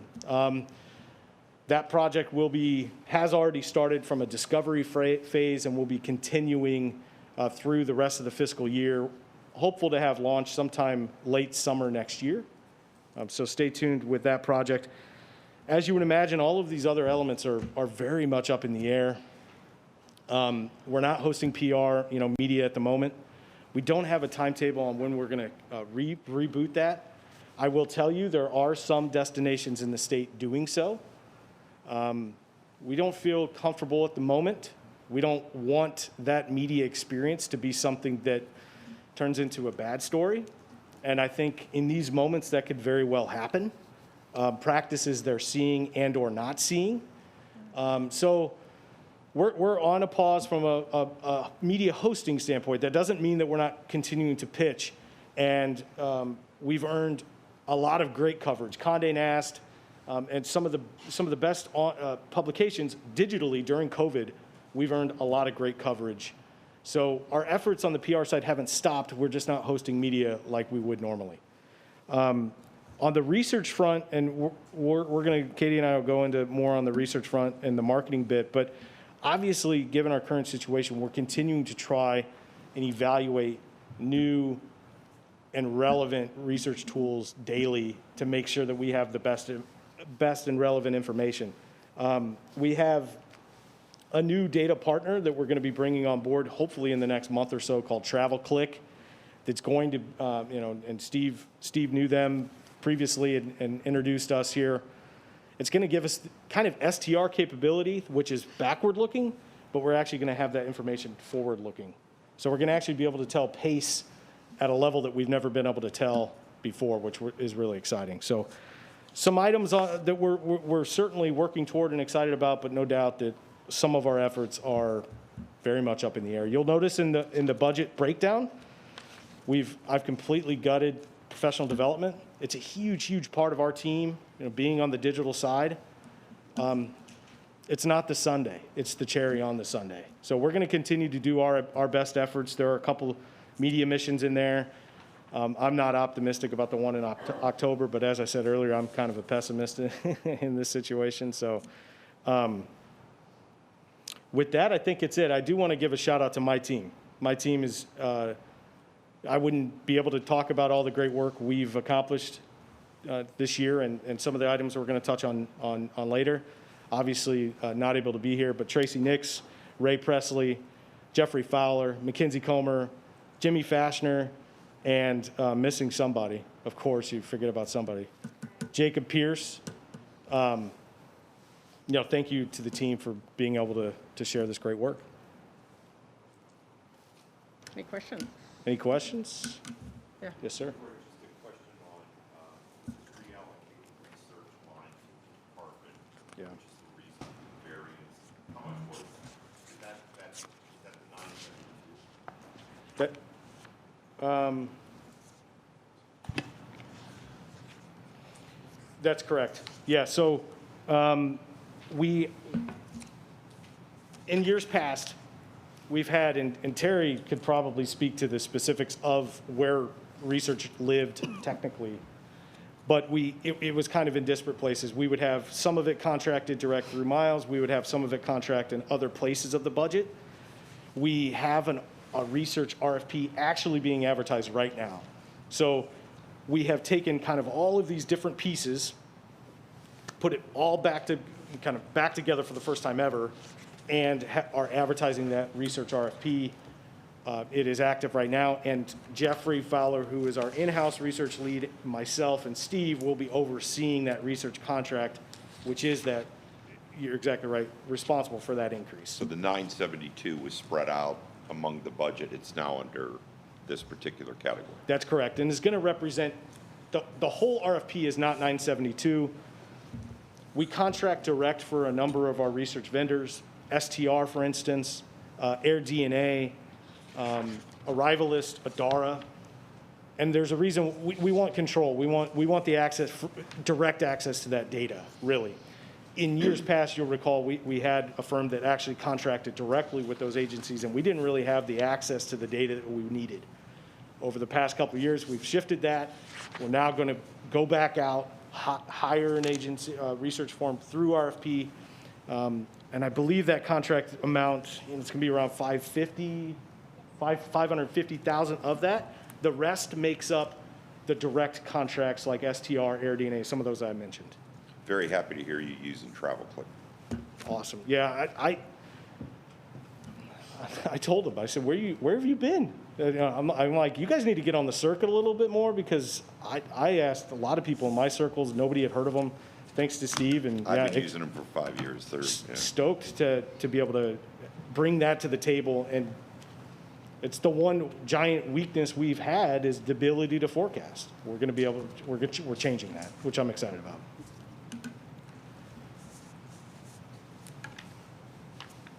Yes, Julie. Hey, Leroy. Hey. You talked about the website, which is under your goal too, so I kind of thought we already just did a new website, or at least the integration of it, the integration of the partners piece of it. Yeah. So you're starting all over again with a new one? Well, so the partner site is relatively new. Right. That's going to stay where it is. That's no change, no wasted time and money or anything. It's the consumer site, the main hub. Gotcha. And with that, all of our independent departments as well. So right now, we have meetings, sports, film, and all of the international departments. They're all separate websites that you have to manage individually. We're going to be taking those, rolling it in with the consumer site into one management platform. They will still have their individual footprint. It'll be much more streamlined on our side. And I will note, I was hopeful, I'll be candid, I was hopeful that there was going to be a decision package, that it was going to be an ask on top of our already existing budget. Obviously, COVID changed things. And we have to develop a new website this year. And so there's no doubt that some of our efforts that we had hoped to do kind of in the meantime are going to have to be put on hold, because we have to prioritize our resources toward that new website build. So then that's your goal number 2. Goal number 3, and if you already mentioned this and I missed it, I'm sorry. You're talking about a organization-wide stakeholder communication plan. Yeah. With regular meetings and benefits reporting and a number of, sounds like some pretty local resident listening tour, feedback groups, showing the benefits to be delivered to stakeholders on a regular basis. So when you refer to stakeholders, Yeah. you're talking about, hoteliers, restaurants, museums, anything that feeds into the tourism industry. Is that what you mean by stakeholders? Yeah. Chambers, I'm assuming, Yeah, too?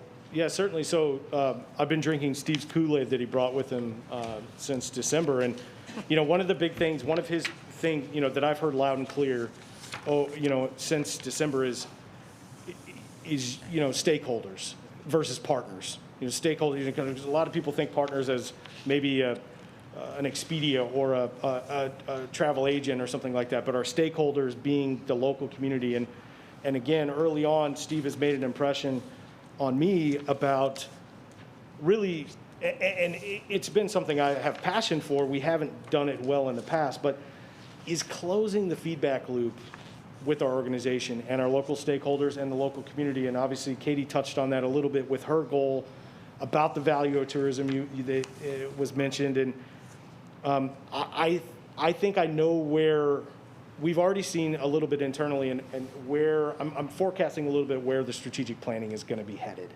And obviously, we can shape that program based on what our stakeholders tell us during that strategic planning program.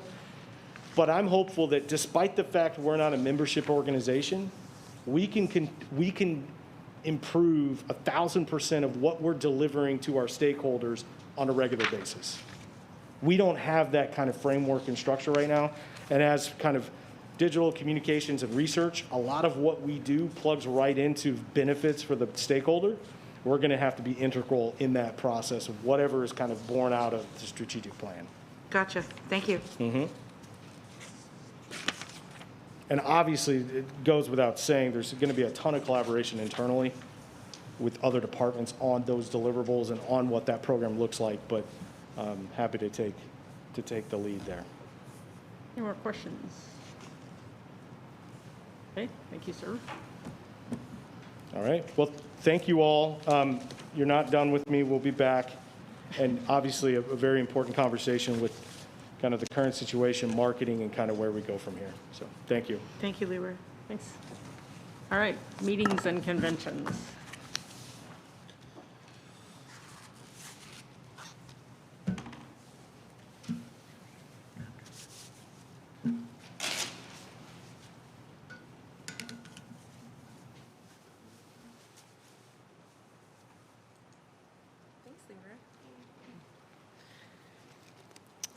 Hello, everyone. It's nice to see you again. I'm going to touch on a couple of the points in my recap, just a few before I jump into the FY21 budget and the current. Big topic here, obviously, is COVID. And we had a hefty goal for 170,000 definite room nights, which we were on a very good track for heading into the year, as well as that as having an average group daily rate that was going to hit over $200 a night. So we are currently sitting at about 80,000 definite room nights. To give you a glimpse, last year we were about 91,000, so we're not that far off. However, as of June 10th, we did have 22,187 room nights cancel for group business between the end of March and August 31st. So kind of the trend we're seeing with that is that groups are kind of hanging on for September, October, November, but as we inch closer to those dates, the prognosis isn't looking too good, as people are still kind of concerned. They're not sure of what a meeting looks like. They're not sure of the social distancing aspects. A lot of the shows that we attend, especially in the summertime, is our heavy travel month, obviously were canceled. So, we're still looking to find the first person who's going to get out of the box and host a meeting to see what it does look like, and hopefully, start the trend moving forward. We did goal 2 in my recap. We were to get some of those conferences that we tend to travel out of destination to. We were able to get those here in the destination. And for me, I think that that's the best kind of advertisement that we can get, is word of mouth, and getting those meeting planners in destination speaks to our success as a meetings team.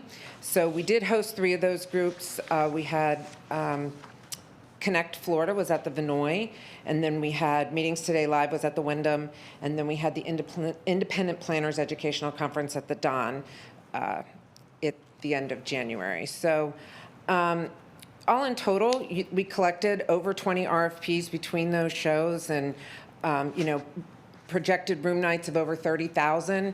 So still following up on a lot of the ones from the end of the year and from January with our hotel partners. As you can imagine, probably some of those have been put on hold too, waiting to see what's going to come out of COVID.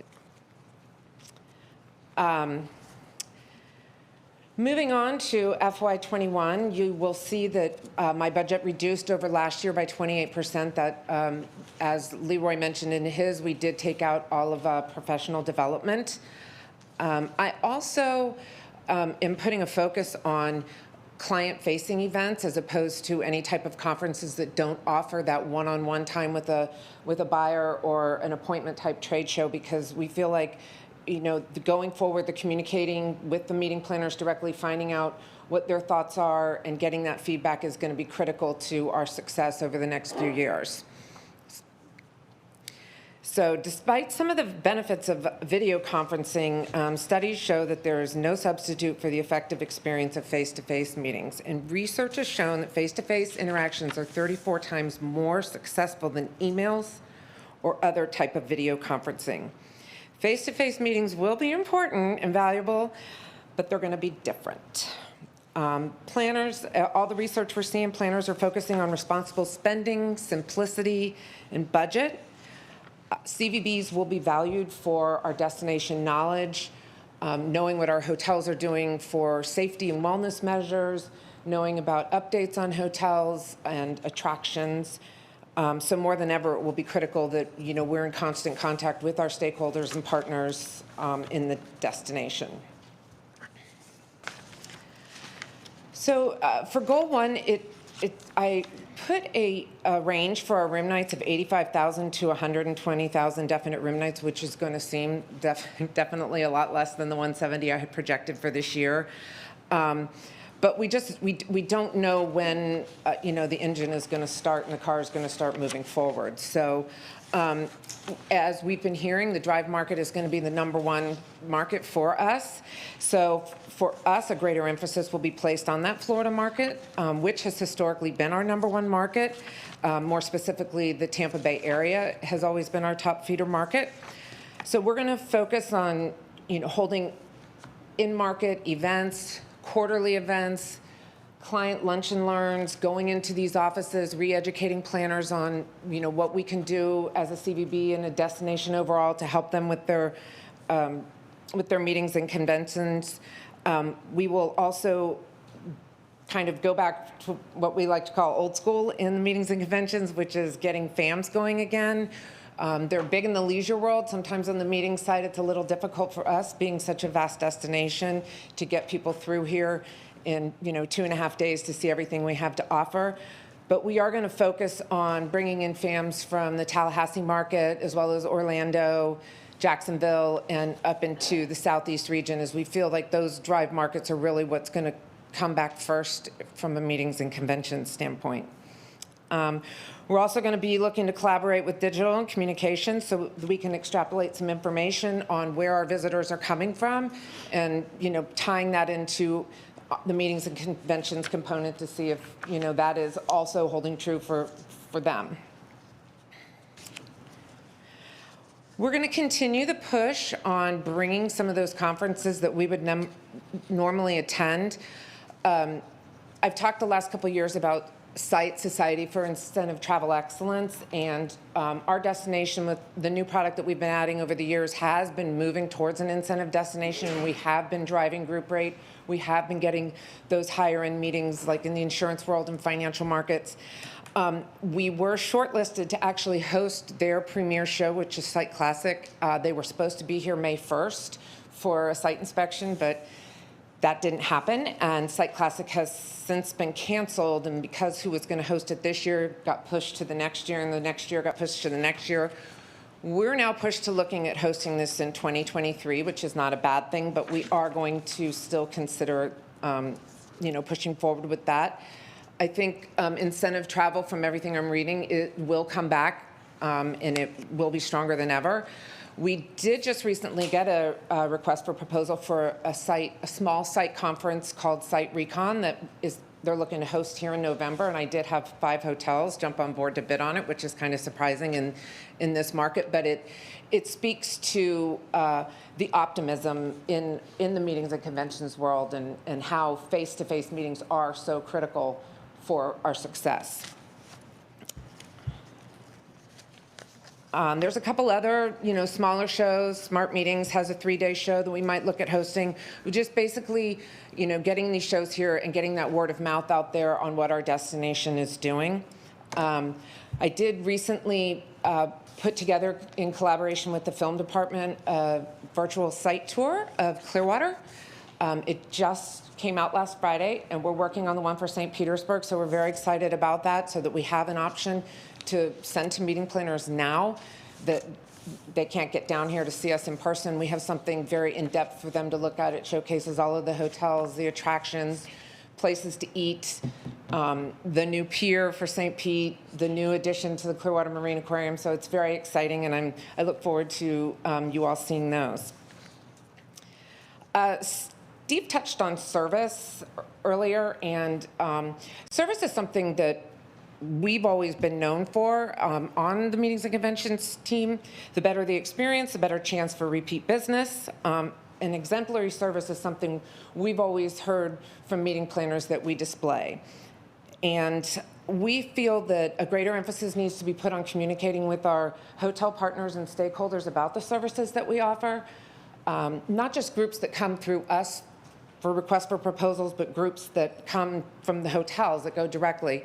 We want to be able to service all the groups equally, and our team isn't incentivized in a monetary fashion. We're incentivized in gratitude to see people coming here, and we want to be good partners with our hotels and get the word out on our services. That being said, Steve and I also talked about putting together a advisory board that will consist of stakeholders and meeting planners. So over the next year, putting that together, getting their feedback on what they'd like to see, trends in the marketplace, where meetings are going, and overall destination experiences that they're looking for are going to be critical to our success. We are going to build on the database that we have for services on wellness and well-being, as well as sustainability and CSR projects. These are topics that have been trending over the last year and a half, and especially now, don't see those going away. So we really want to focus on what our destination has to offer meeting planners in these aspects for their meetings. And third-party meeting planners have always been a huge part of our success. About a third of our business comes from third parties, and as you might imagine, they've been hit pretty hard with group cancellations, so we're not really sure what that partnership is going to look like.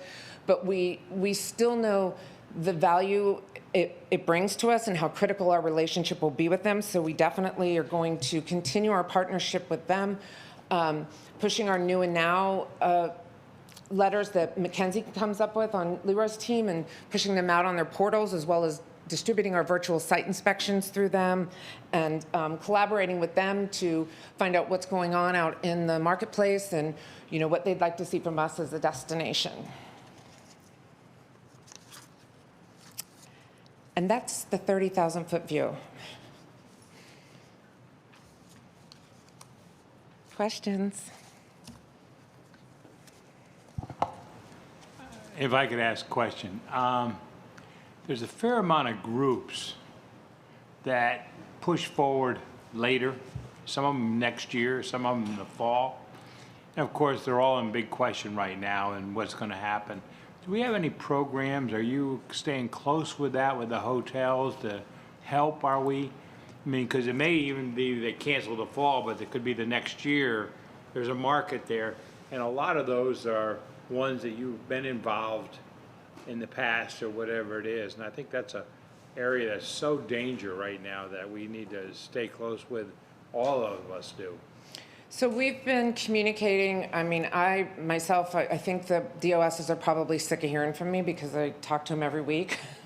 And just to find out about how much of this business that canceled rebooked for a future date, especially the ones that we had a monetary incentive booked with to push that money into the future year. You'll see in the budget that I did leave the incentive funds at the level that they were at last year.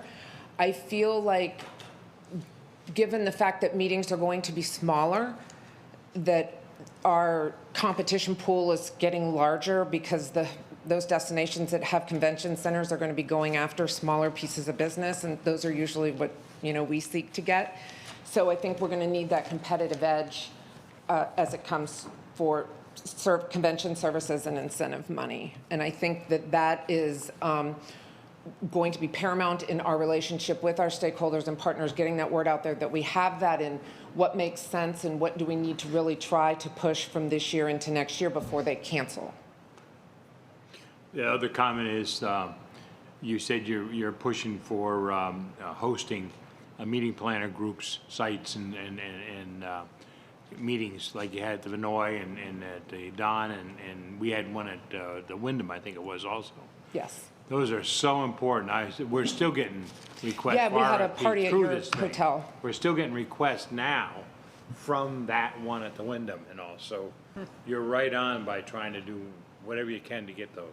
I think it's the best type of advertisement we can get, better than any print ad or better than any digital ad if we can actually get them here. That's why the virtual site inspections we're creating are going to probably be our #1 selling tool right now in the virtual world, so that they can see what we have to offer and, put a little ticker in them to get them here.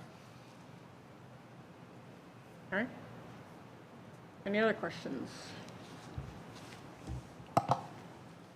Nope. All right, thank you. Awesome. Thank you. Okay, we have community and brand engagement. Oh.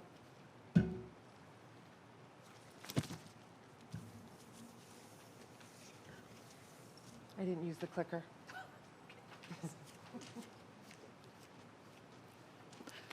Good morning, good afternoon, everyone. Actually, it's almost lunchtime, so I hope to be brief. Good to see everyone. I'm Craig Campbell. I'm the Director of Community and Brand Engagement, and also the Interim Director of the Sports and Events Department. So you'll have the luxury of seeing 2 presentations from me this morning. So let's get started. So similar to previous presentations here, did want to kind of highlight kind of year-to-date fiscal accomplishments, where we stand right now, and then obviously a preview for next year. So from a brand activations standpoint, we were able to execute 40 events, 40 brand activations, excuse me, between October 1st and about mid-March. Our focus as a department, as you may know, is, we focus on consumer engagement, those register to win and promotional campaigns that Katie and Leroy put together. So adding entries into our consumer database that we can now market to, excuse me, in the future. We also bring our brand to life in unique type of ways, and there's certainly some details in the books there that you got with some examples. But really, we're trying, when we're at an event, we want to differentiate our brand from other brands that are out there, really stand out in the mind of the consumer. Those 40 events is a mixture of local and out-of-market events. So, local events, examples being our elite event program. So having, space and engagement at St. Pete Pride or Valspar, Clearwater Jazz Holiday, et cetera, engaging those tourists as they're in the destination and give them a good reason to come back and see us for future visitation. And we also, promote events, future events. So we want to get that word out as far as, hey, if you're at Clearwater Jazz Holiday, come see us again for Sea Blues Festival. So there's plenty of that going on. And yeah, we were on pace, of course, pre-COVID to hit all of our metrics as far as engagement goes. We also serve as a support unit. So, as Katie or other departments, BVK, have promotions going on, we can be the boots on the ground to execute certain engagements. A good example of that being, last summer's program over at the Tampa Amphitheater, Mid-Florida Amphitheater. So, it was a great campaign from Katie's perspective, and we're executing on site with those consumers. Sports and events is another, important client of ours, and, sports, of course, I'm speaking on behalf of sports as well, but, sports, their role is to bring those sports travelers into the destination and kind of pass that baton to brand activations at that point. And, we want to convert them into that leisure traveler. And of course, meetings and any other department, if they are looking to really bring the brand out at an event, we are certainly there to support their efforts. I did want to highlight the Brand Ambassador Program, so and highlight work done by Brandy Bolden from our team. She's developed this program over the past year and a half, working in conjunction with 5 local universities to secure, recruit volunteers. So year to date, those volunteer hours at all these various events has brought a value of approximately $15,000 for the county, in addition to the benefits of the experience these students receive by being, part of the program. They're interested in tourism, hospitality, events. They're, seeing benefits on their side as well. As far as fiscal year 21 goes for brand activations, we are, as Katy, BVK begins to roll out their recovery plan, we will be closely behind.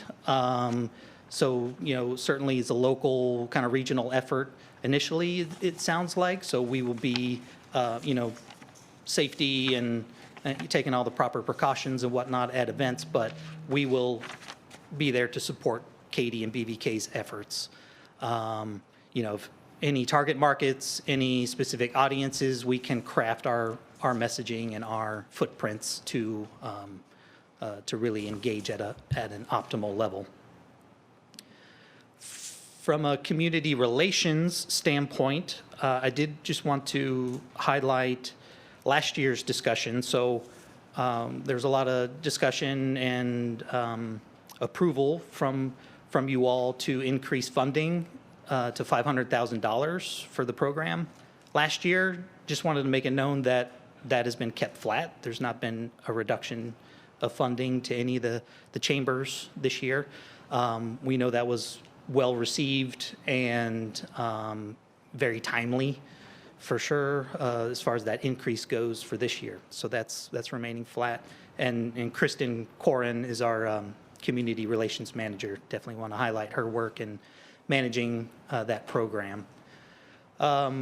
We continue to host a variety of FAM tours, have local sponsorships, memberships, et cetera, with the local tourism industry. So we'll continue to grow those relationships.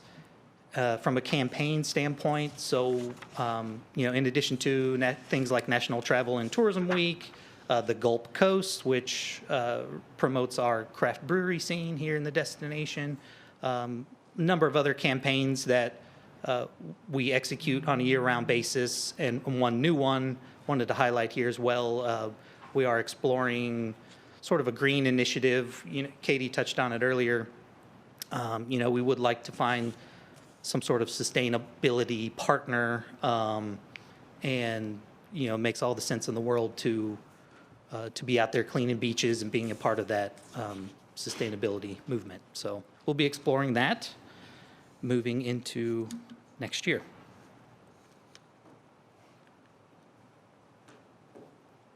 Get this to work. I'll just go through sports and events as well. So sports and events, kind of bottom line here. We targeted between 130,000 and 140,000 room nights for this fiscal year. Through the middle of March, we had a great pace, nearly 80,000 room nights generated via sports programming. Obviously, all that's been on hold for 3+ months now. I think what's kind of exciting to Tim Ramsberger and myself is these events are starting to kind of open back up. We've hosted, a softball tournament in Madeira Beach a couple weekends ago. There's aquatics coming up in St. Pete. There's City of Clearwater's opening back up all their facilities. So we've been keeping tabs with all of our municipal partners, all of our private venues to see what their status is. You know, they're all in various degrees of their reopening process, but those conversations are on a daily and weekly basis. So we know exactly when and where these facilities are opening back up and available for programming purposes. A few highlights here, and you know, there's some other details in the booklet, but you know, MLS spring training, the Elite Softball Invitational continue to be sort of marquee relationships and events that we host here in the destination. Elite Invite was broadcasts over 40 games of softball live from Eddie Seymour Field in Clearwater on ESPN's various network channels and whatnot. So, you know, that's a high-profile item right there. And a new event, kind of wanted to highlight here, the International Pentathlon that took place in October in St. Pete. So from an international sports standpoint, that was a big win for us. So the past few months, just wanted to kind of give you guys an update. You know, it's been a good time for us to reset a number of things, starting with our business segment plans. So we are now fully staffed for the first time in 2+ years, which I'm extremely excited about. So we, you know, once the recovery is well underway and we're back to business and back in the marketplace, we've got plans for 26+ market segments. So excited about that. Sue's mentioned some video shoots her team has put together. We have done so as well on the sports and events side. So we've completed 25 different facilities that we're going to showcase on our website and in all of our sales tools in our toolkit. So we're, you know, it was great to work with these partners while they had some downtime, get out there, get some great video footage, and now we're, again, once that marketplace is sort of back open, we're armed and ready. And the website, working with Leroy on making some updates there. So yeah, you know, I'm excited where we're headed from a sales tool standpoint. As far as fiscal year 21 goes, so we're going to get aggressive here, and we're going to aim high and shoot for 165,000 room nights. Like I mentioned before, we're fully staffed. We've got, and I do want to give a shout out to the team, like Leroy did earlier. But Jeffrey John, Julie Bolfa, who's our new hire from a few months ago, Caleb Peterson and Katie Brunk, they're chomping at the bit to get after this business and see if we can hit that 165 room night total. And then it's been a consistent theme here as far as travel goes. So, you know, it's scaled way back between now and the end of the calendar year at least. And I couldn't agree more with Sue's as far as site visits goes. Like that's going to be key for us to host these organizers in the destination. And I mean, what better selling tool is that than actually showing them the facility and the destination. So we'll be ramping up the site visits, lowering quite a bit on the travel.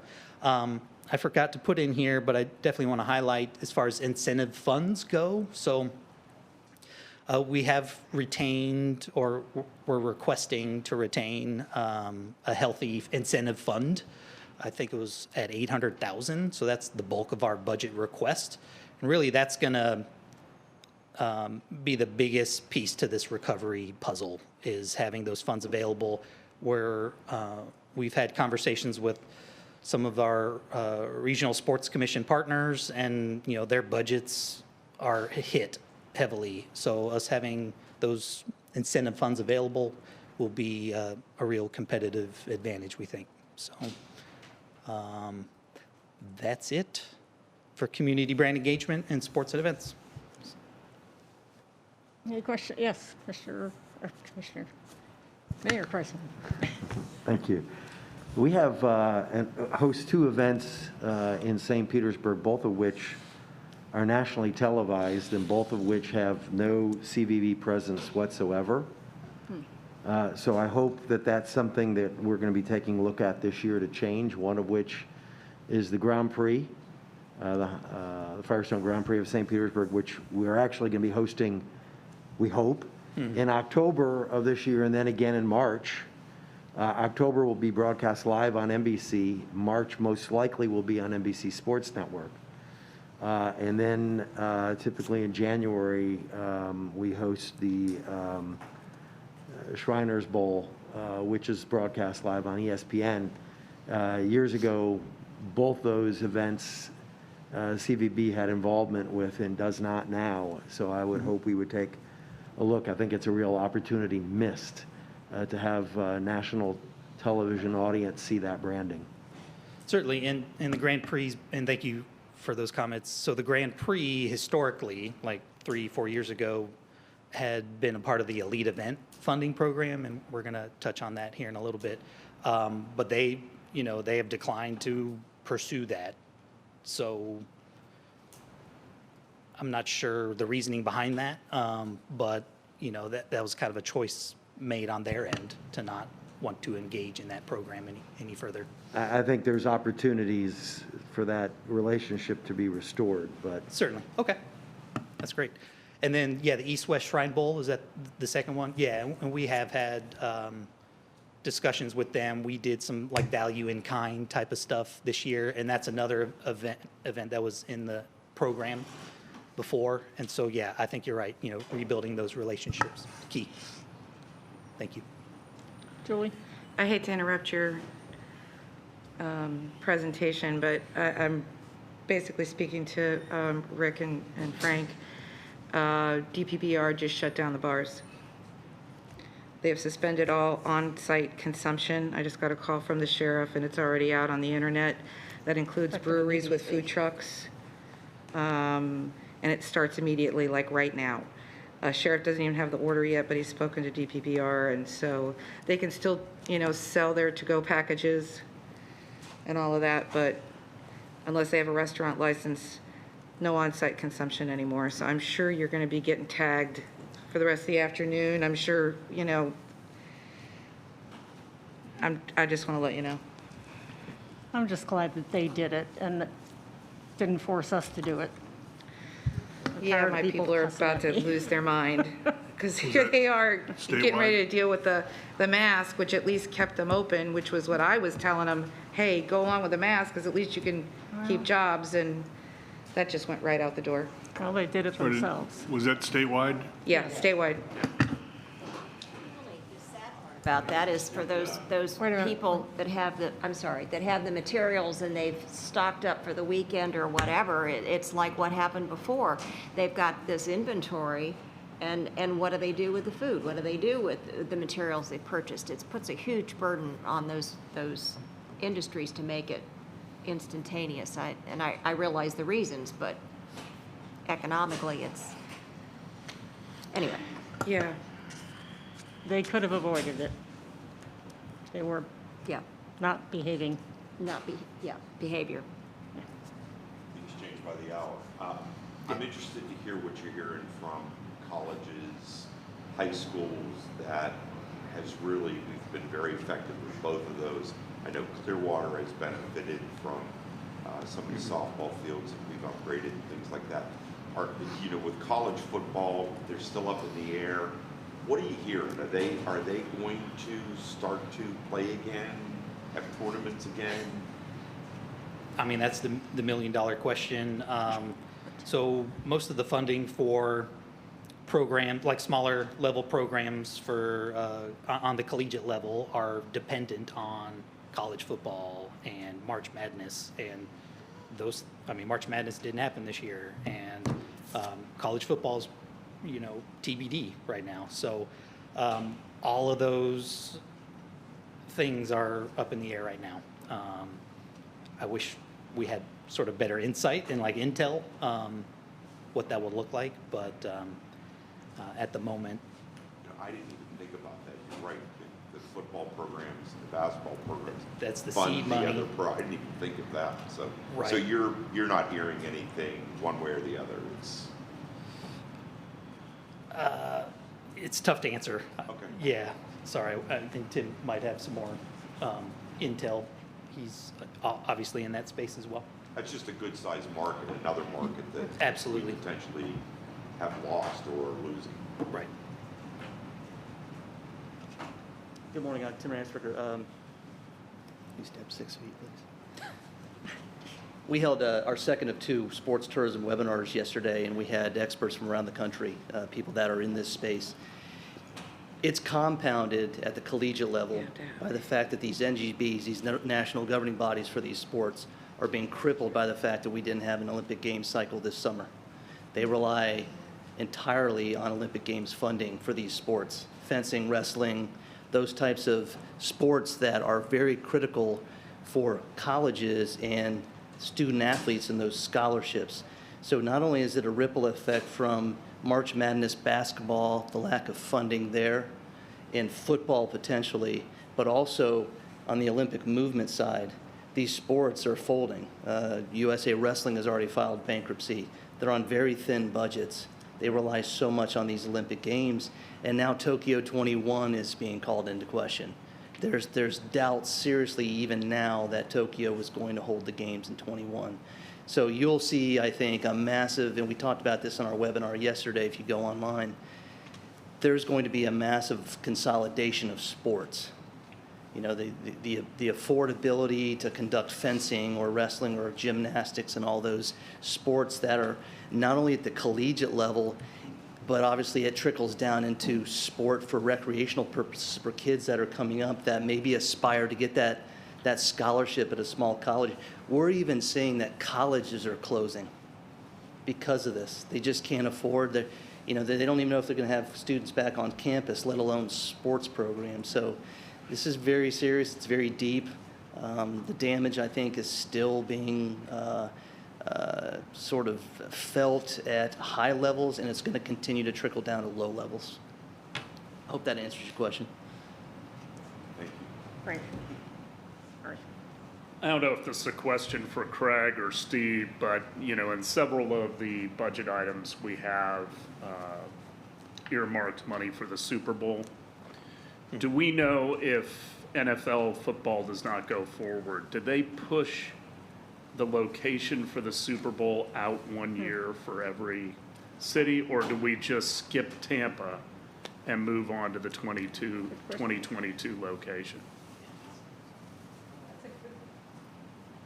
Because that is a huge impact on our economy. My understanding is we would get back in the queue, that they would make plans, but again, that could change. Typically, that's what happens, is you get back in the queue. I don't know if they would extend it. So but I you don't get think- skipped over? Typically, that's what they've done in the past. If you couldn't, LA, for example, was pushed back because of the stadium construction, but yeah, there is the potential, and I'm not saying that's what's been announced, but there is the potential it might get pushed. Is that something in conjunction with Hillsborough we ought to get ahead of? Let me check with host committee and ask them that question. I mean, I think that's something that the mayors from all the cities ought to be writing a letter saying, if the Super Bowl does not occur this year, that we would like to keep the rotation. Right. It's still our turn. Right. All right.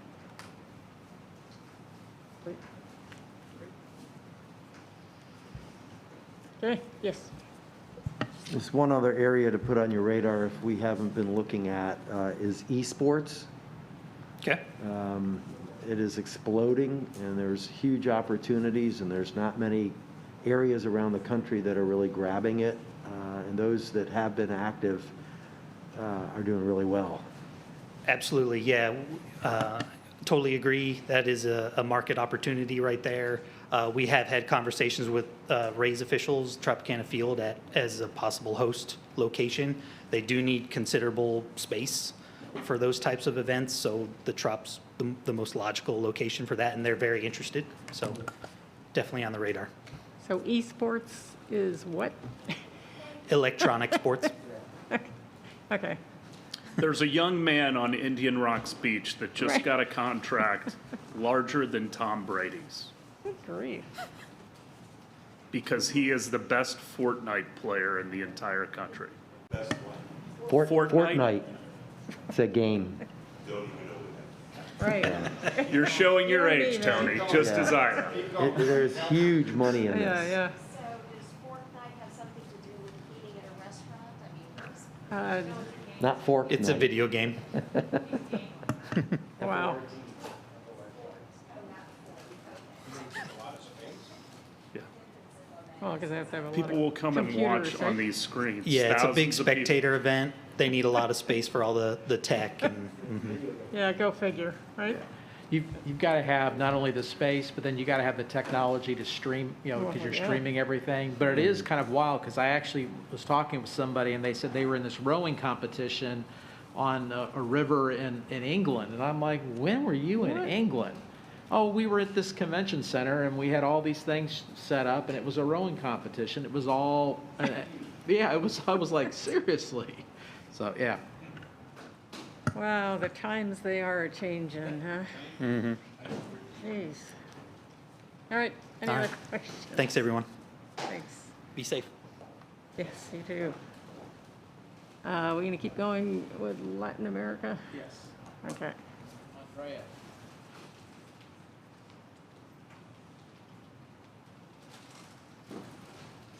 Good afternoon, everyone. My name is Andrea Gable. I am the Senior Sales Manager for the Latin America Department. And right before I start to review with you the sales plan for fiscal year 20 recap, I would like to share with you an important decision that the department and the CVB made. And this decision was just watching, and we have intensive promote our destination in the majority of the countries in Latin America, Spanish-speaking countries. But we have enough data now to know which countries produce the most towards our destination. And those countries are Brazil, Argentina, Colombia, and Mexico. So we have changed a little bit of our focus in our sales strategy since February 2020 this year. The reason why I wanted to start the presentation sharing that information, it's because we will affect not only the budget for fiscal year 2021, but also the sales plan. In a little bit, it's going to touch too the sales plan recap. So starting with the Latin America sales plan recap for fiscal year 20, in goal 1, we completed this goal. We participated in 5 trade shows and 6 sales missions, but we were unable to increase participation due to the pandemic. In goal number 2, promote destination with advertising and digital. Actually, just to give a little bit of history on that as well, we partnership in some co-op marketing program campaigns with the partnership with Visit Florida. Some of those campaigns, they start very early in the year. Some start maybe March or April. And I would like to let you know that Visit Florida contacted us middle of March, and they have paused the campaigns that had already started, and they decided to postpone any campaigns that have not yet started. So these decisions did affect this goal. And on June 5th, in communication with Visit Florida, they decided to end any campaigns that was on pause and also do not happen. So they would cancel any campaign that had not yet started. So for that reason, the results on goal number 2 was affected, but we were able to participate in 2 consumers and 5 trade co-op marketing campaigns in partnership with Visit Florida. But we were also unable to complete and participate in 3 consumers and 2 trade co-op campaigns. In goal 3, elevate St. Pete Clearwater brand awareness in Latin America through publicity. We have continued to focus all our sales strategies towards now with the change of the 4 key markets that produce to our destination. And goal number 4, collaborate with Florida Gulf Coast CVBs. Those are Naples, Fort Myers, and Tampa. And I would like to share with you that we did complete 2 sales missions, but due to the pandemic, we are unable to complete any other sales missions, but we have actually changed a little bit our sales efforts and our focus and provide many destination presentation webinars. Those destination webinars, we've been focused the 4 destinations together. And we have provided those destinations in the market of Argentina and some in Brazil as well. Not as many in Brazil, because the majority of those representation, those sales managers, they don't speak Portuguese. But I have provided those from those webinars in Brazil with the partnership of Brand USA and also Visit Florida. Before we move on to the budget fiscal year 2021, I would like to see if you have any questions in regards of the sales plan recap. So continue on the review of the fiscal year 2021 budget. I would like to propose a 73 budget decrease from fiscal year 2020 for a total request of 300,600. The variance is a result and shift to concentrate on most valuable producing markets in Latin America. Once again, the data shows it's Brazil, Argentina, Mexico, and Colombia, and also reductions due to COVID-19. I would like to go and take the opportunity to share with you some small data that I had from last year, fiscal year 2019. International visitor arrival in Argentina had a 9.7% increase in 2019 over 2018. Brazil had an 8.2% increase. Mexico had a 4.5% increase, and the source is tourism economics. So on the budget that you have right now, what I've done is I'm proposing all those trade shows that you see. It's the major and most important trade shows in Latin America on the key markets that we're going to be promoting and also our focus and sales strategies. But under the sales missions, I would like to take the opportunity today to propose 3 new initiatives under the sales missions. And I would like also to propose to just give you a little bit more detail in regards of the new initiatives, starting with FRT Tour Operator Workshop. FRT is a tour operator located in south of Brazil. Just to give a little bit of history as well, about 2 years ago, we welcomed FRT North America Product Manager to visit our destination. And since then, they have continued to promote our destination and include our destinations in the selling package to the clients, the travel agents. So I thought it would be a great opportunity for us to participate in this workshop and be able to have one-on-one meetings with the clients, the travel agents, in the period of 2 days to help FRT, to help us to sell our destination. The second new initiative under sales mission that I would like to propose is called Casa do Agente Workshop. That is also a 2 days workshop with one-on-one meetings. And the market that participates, the client that participates in this workshop are the travel agents from the area of São Paulo City and São Paulo State. So once again, we'll have 15 minutes to promote our destination to those travel agents, the key travel agents from the São Paulo area. And just to share some details with you, São Paulo is the biggest and most important area for business and located in the country of Brazil. And finally, the last new initiative that I would like to propose for the fiscal year 2021 is the airline support, a sales mission focused on a partnership between destination airport partners and Brazilian airlines, with a vision of expanding the Brazil Tampa Bay market. I also wanted to share, it's also our job, our department job, to watch not only the economy of those countries, those key market countries from Latin America. We don't know when the borders will be open. So what we can do is we can try to promote our destination and also watch when they are open, which country, which market is going to be the first one to start selling to U.S. So I would suggest this new initiative under the airlines, that maybe we can shift that, watching the pandemic and how the key clients, the key markets developed throughout the pandemic. So that could be a shift as well towards maybe to the Colombia or even Argentina market. If you don't have any questions in regards to the budget, I would like to provide you a Latin America fiscal year 2021 sales plan and talk a little bit about the goals and some of the sales strategies that we would like to share. In Goal 1, increase knowledge of St. Pete Clearwater area as a destination, leisure destination. We'll continue to have our sales strategy and our efforts towards the 4 main markets. And I did add one new strategy for this goal. It is expand the goal by adding 1 to 2 additional Brazilian tour operators or OTA, online travel agents, to focus in our destination. So we would like to bring one or two new tour operator OTA to focus on our destination. And what does it mean? It means those travel tour operators and OTA can start selling our destination, promote our destination to the main clients, to the tour operator, to the travel agents, the OTA, to the final consumer, and sometimes also the travel agents that are able to buy the packages. Moving on to goal number 2, digital advertising partnership. This is a very important goal, especially now that we're going through the pandemic.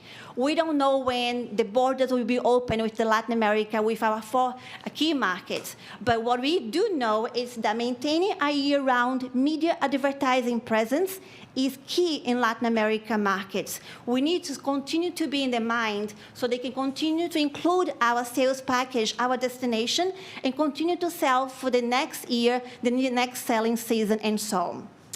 And goal number 3, host familiarization groups and digital influencers.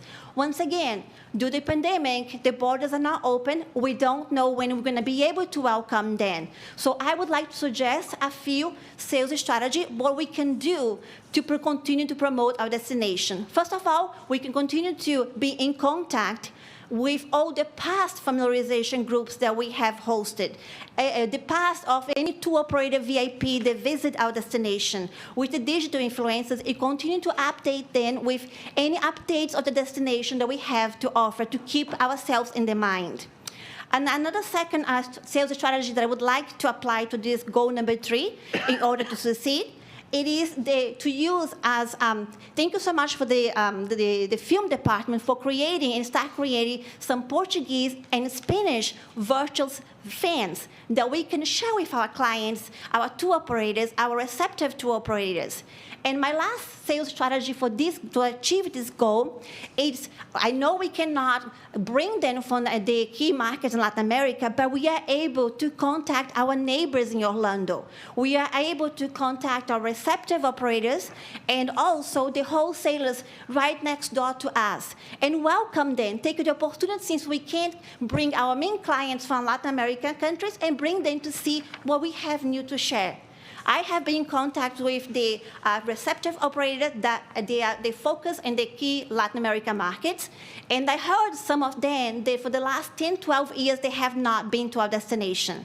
So it's a great opportunity to welcome them back and show what we have to offer, to continue to be in the mind, because the wholesalers are the one providing the package, including our destination, and the tour operators back in our key markets are the one buying those markets and selling to the clients that are the travel agents. Continue on to goal number 4, produce collateral in Portuguese and Spanish languages. In this goal, I would like to propose a scaled-down production of the Spanish and Portuguese materials. That means brochures of the destination, brochures, hotels brochures, attraction brochures, a small version of the Golf to Bay magazine in Portuguese and Spanish. And as you can see right now, those numbers are very reduced numbers that we are proposing for main 2 reasons. First of all, because we have made the decision to concentrate all our efforts towards the 3 Spanish-speaking countries in Latin America that most produce to our destination, and also because due to the pandemic, the team are unable to travel to sell our destination, to provide, to participate in the largest trade shows. We don't know until when, so we don't need a large production of the materials. For goal number 5, collaborate with Florida Gulf Coast CVBs. And once again, those partners are Naples, Fort Myers, and Tampa. And we have continued to be in partnership, like I mentioned before, at this time during the pandemic with the virtual destination presentations. But we have already started having meetings as well and talking about the opportunities that we can share our force together for the next following year, in which trade show, in which sales mission, we can concentrate our efforts. At this time, I would like to see if you have any questions for me, and I would like also to thank you very much for the opportunity. Thank you. Any questions? Okay, thanks. All right. Thank you. So we have lunch back there. We're going to take a break and do that, and then come back and warm up. That's freezing in here. And don't everybody rush the table at once. Yeah, right. So we'll come back in what, 20 minutes, half an hour? I don't know. Or just get our food and keep moving. So I think some people want to step outside to thaw out, which is fine, and then have a little bit of lunch. Are you guys okay with like 20 minutes to eat and do that? All right, then let's plan on being back. It's almost 12:10, so you're back at 12:30. Great, thank you.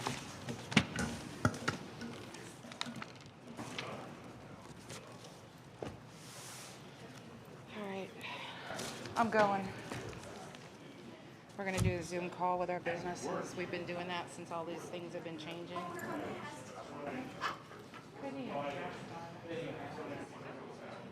These guys.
on the agenda, we have. Next on the agenda, we have leisure travel. Hello, I'm talking to myself over here. Good afternoon, everyone. I was worried I might be coming between everybody and lunch, so this is pressure off. Can I just interrupt you for a second? Yes. They did ask me to remind people to turn on your microphone when you're going to be talking because they're trying to record this meeting. And we've made it rather difficult for them. Okay. Huh? Well, maybe. Okay. So sorry, go thank you ahead. very much for the opportunity to be here to talk a little bit about leisure travel. First off, I'm going to go over our recap for fiscal year 20. The Leisure Travel Department participated in 13 of our 18 consumer shows that were planned for fiscal year 20.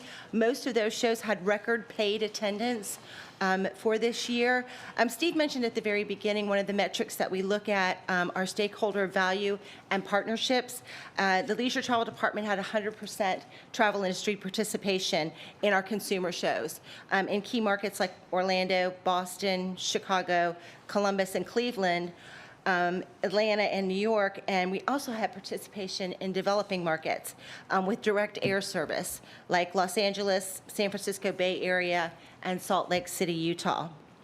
We also attended major tour operator shows, Florida Huddle in Jacksonville, RTO Summit that's the Receptive Tour Operator Summit in Orlando, Connect Marketplace, and St. Pete Clearwater hosted the IITA International Inbound Tour Association Annual Summit this past February. We had approximately 280 plus one-on-one meetings with our domestic, Canadian, and receptive tour operators before the close down of the industry. Domestic operators like Allegiant, Southwest Airlines Vacations, Delta Vacations, JetBlue, receptive operators including Hotel Beds, Bonatel, and of course our Canadian operators, Sunwing Travel Brands, Air Canada Vacations, and WestJet. And bookings for fiscal year 1920 were pacing to be well above last year. And then all sales initiatives were suspended in mid-March. And since that time, the Leisure Travel Department has created and distributed 5 virtual FAMs. And I just wanted to shout out to our Visit St. Pete Clearwater team, Leroy and his team in digital, and of course our film commission who assisted us in putting those virtual FAMs together. We had all of these assets. We had all of these videos that were available on YouTube, that were available on our website, and we decided to string them together to tell the story of our destination in a very unique way. And we've got a lot of really, really great feedback. We did a webinar with Vox out of Canada, and they sent out the links to all of those virtual FAMs to their entire database of travel agents across Canada. We've sent those FAMs to our UK and our Central European office, and they're using those to send out to travel agents as well. And then we also have the FAM series posted on our website on the travel trade section. And so we used assets we already had. And we, like I said, I am not in the film business. I give Tony and his team a lot of credit. It is not an industry I know at all, but they did a great job in putting those together for our team. We usually host about 30 to 40 inbound FAMs a year, and this was a way that we could stay connected to our partners until we can once again bring them back in person. That is just a quick recap. I'm going to go over some of our goals for fiscal year 21. For all of our sales initiatives planned for fiscal year 21, our budget is, we budgeted down about 40% to this past fiscal year. There's a couple reasons for that. We did some cutbacks, made some strategic choices, but we also had, over the years, hoped that we might grow our department back to a 3-manager team. That hasn't happened over the last 2 years, and we felt like going into this year, we could handle all of the sales initiatives we wanted to accomplish with the team we had in place. And so we have a 40% reduction to last year's budget. And for all our sales initiatives planned for fiscal year 21, we look closely at the quantitative, the objective facts we gain from each program, and the qualitative, subjective feelings that measure the value of face-to-face interactions with clients. In leisure travel, sometimes ROI is a little hard to pin down to a specific room night number. For this next fiscal year, we are looking at shows in key markets. proven markets with the greatest potential to influence consumers: Chicago, Boston, Atlanta, Philadelphia, Dallas, and new for us this year, we're doing a consumer show in Tampa.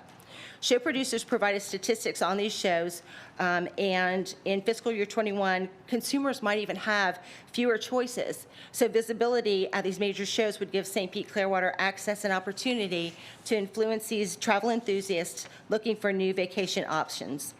Consumers in these markets might know our destination and maybe have visited in the past, but the reason we would be at these shows is to tell them why they need to come back. We have so much new and happening in our destination, and we really want to be the storytellers out at these markets. We're also going to be working with in-state consumer shows to influence the drive market, AAA consumer shows for their members in key markets outside of Florida, and the overall goal is the conversion of new customers.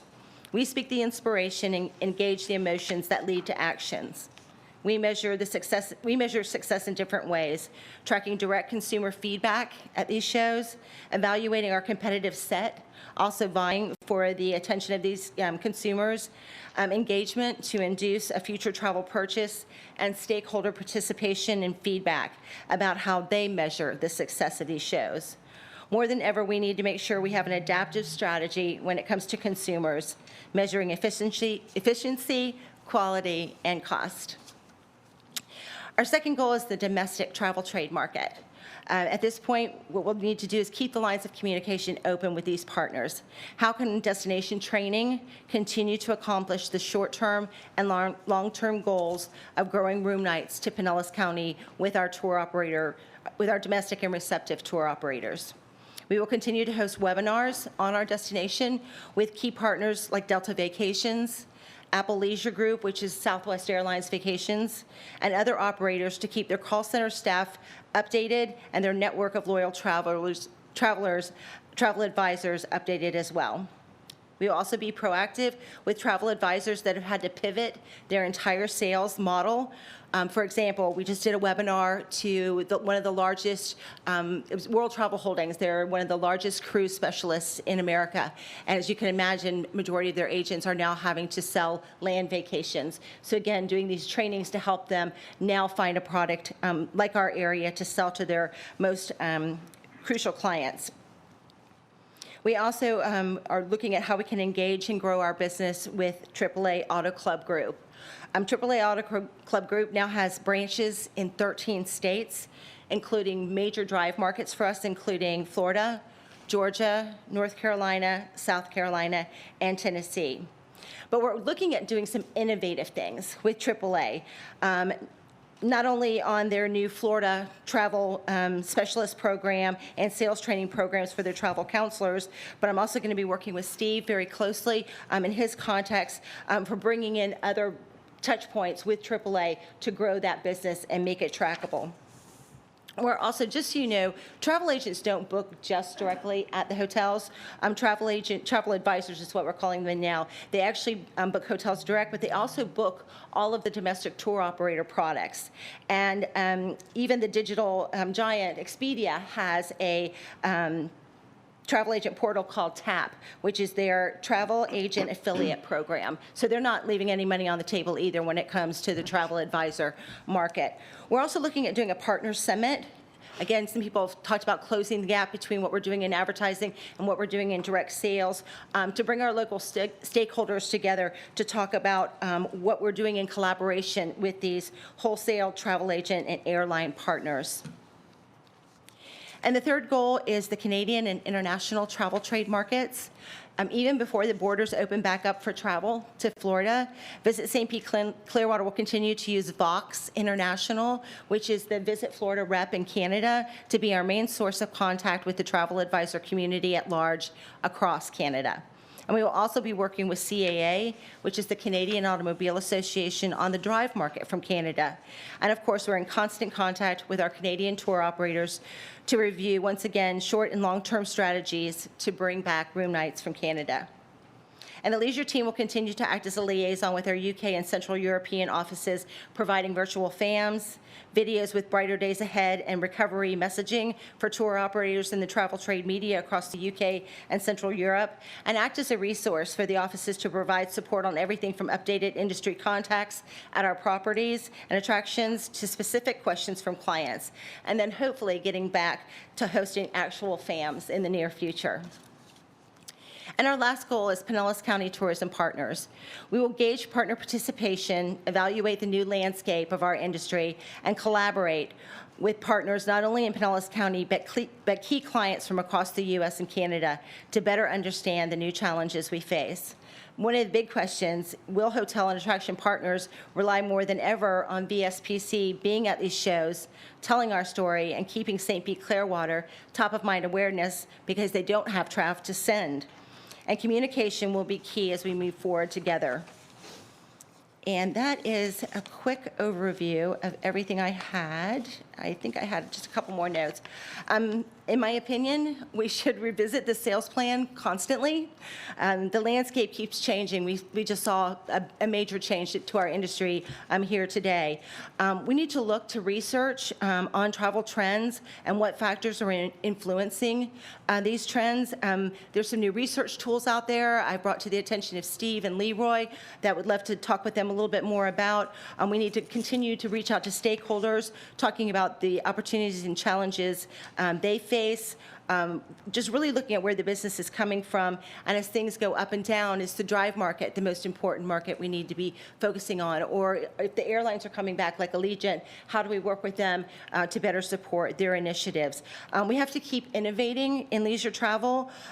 We have to have more sales initiatives, also in alignment with our advertising that's happening through Visit St. Pete Clearwater. And I know everyone's using the word pivot or being nimble to react to changes as we are currently seeing every day. All right. Yes, Tony. Hi. Hi. I've questioned AAA before. Right. I honestly believe that 10 years ago, we all did a lot of business with AAA. I think TripAdvisor took over for their inspection process. I don't think people pay attention to the diamond scores like they used Right. to. I think apps on your phone took away the old TripTics. So how are we measuring this kind of, when I look at what you're doing, we're doing a fair amount of AAA. So how are we measuring that?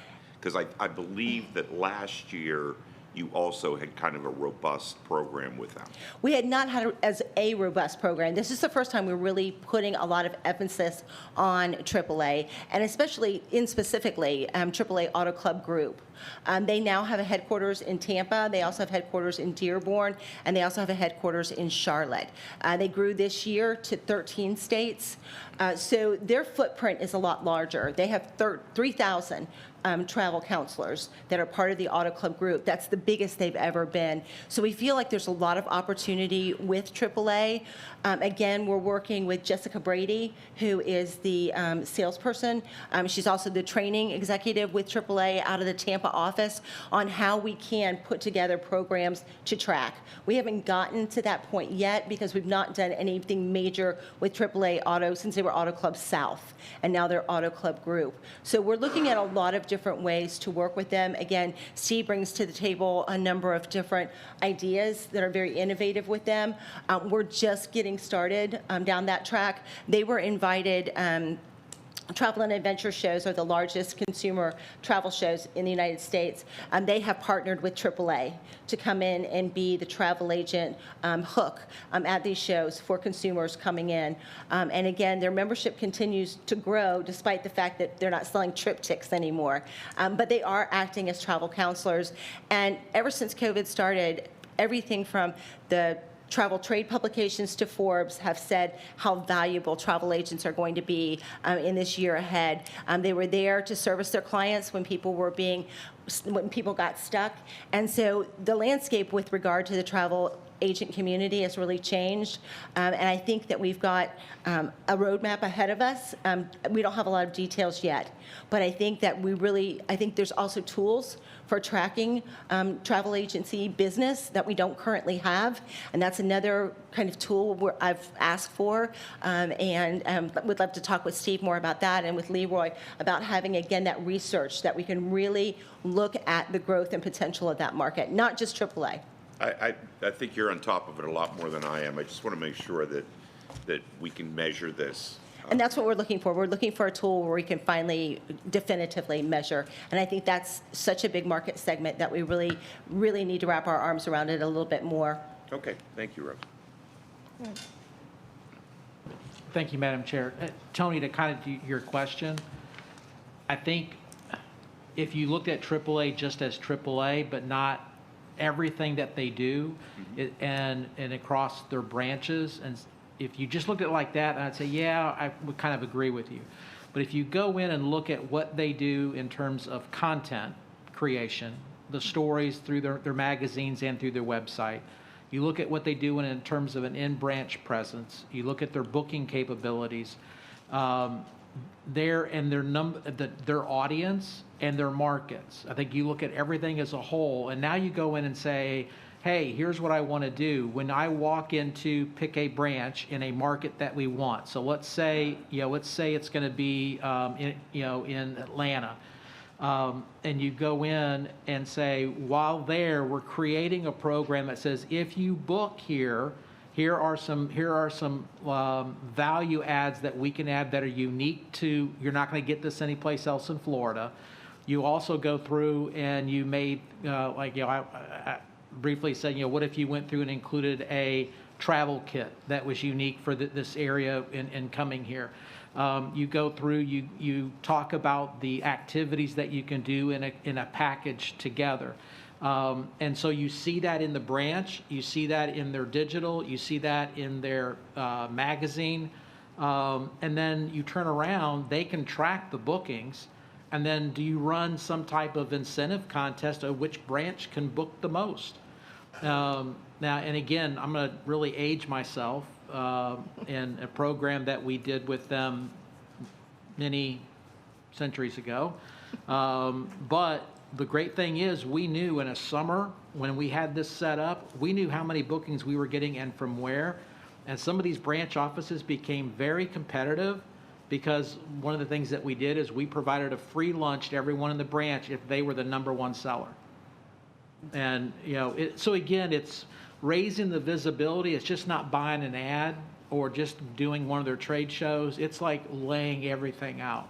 And I'm not questioning that there was a time and a place for AAA. I'm questioning how many people are actually still using them when you have this explosion of the OTAs. There's so many opportunities where you don't need to use a middle person. And listen, you guys sound like you're very much on top of this and you've researched this. I just want to make sure that we're measuring. Yeah, and it's not, let me just say, and it's not a done deal because I think there's a lot we still have to look at because at the end of the day, it does come down to the measurement of it, and they may not be able to do certain things. If you know what, if they can't, then that's something we walk away from and reevaluate doing something else, but at least take it to that direction and target it for certain time periods of the year that we need business. Okay, thank you.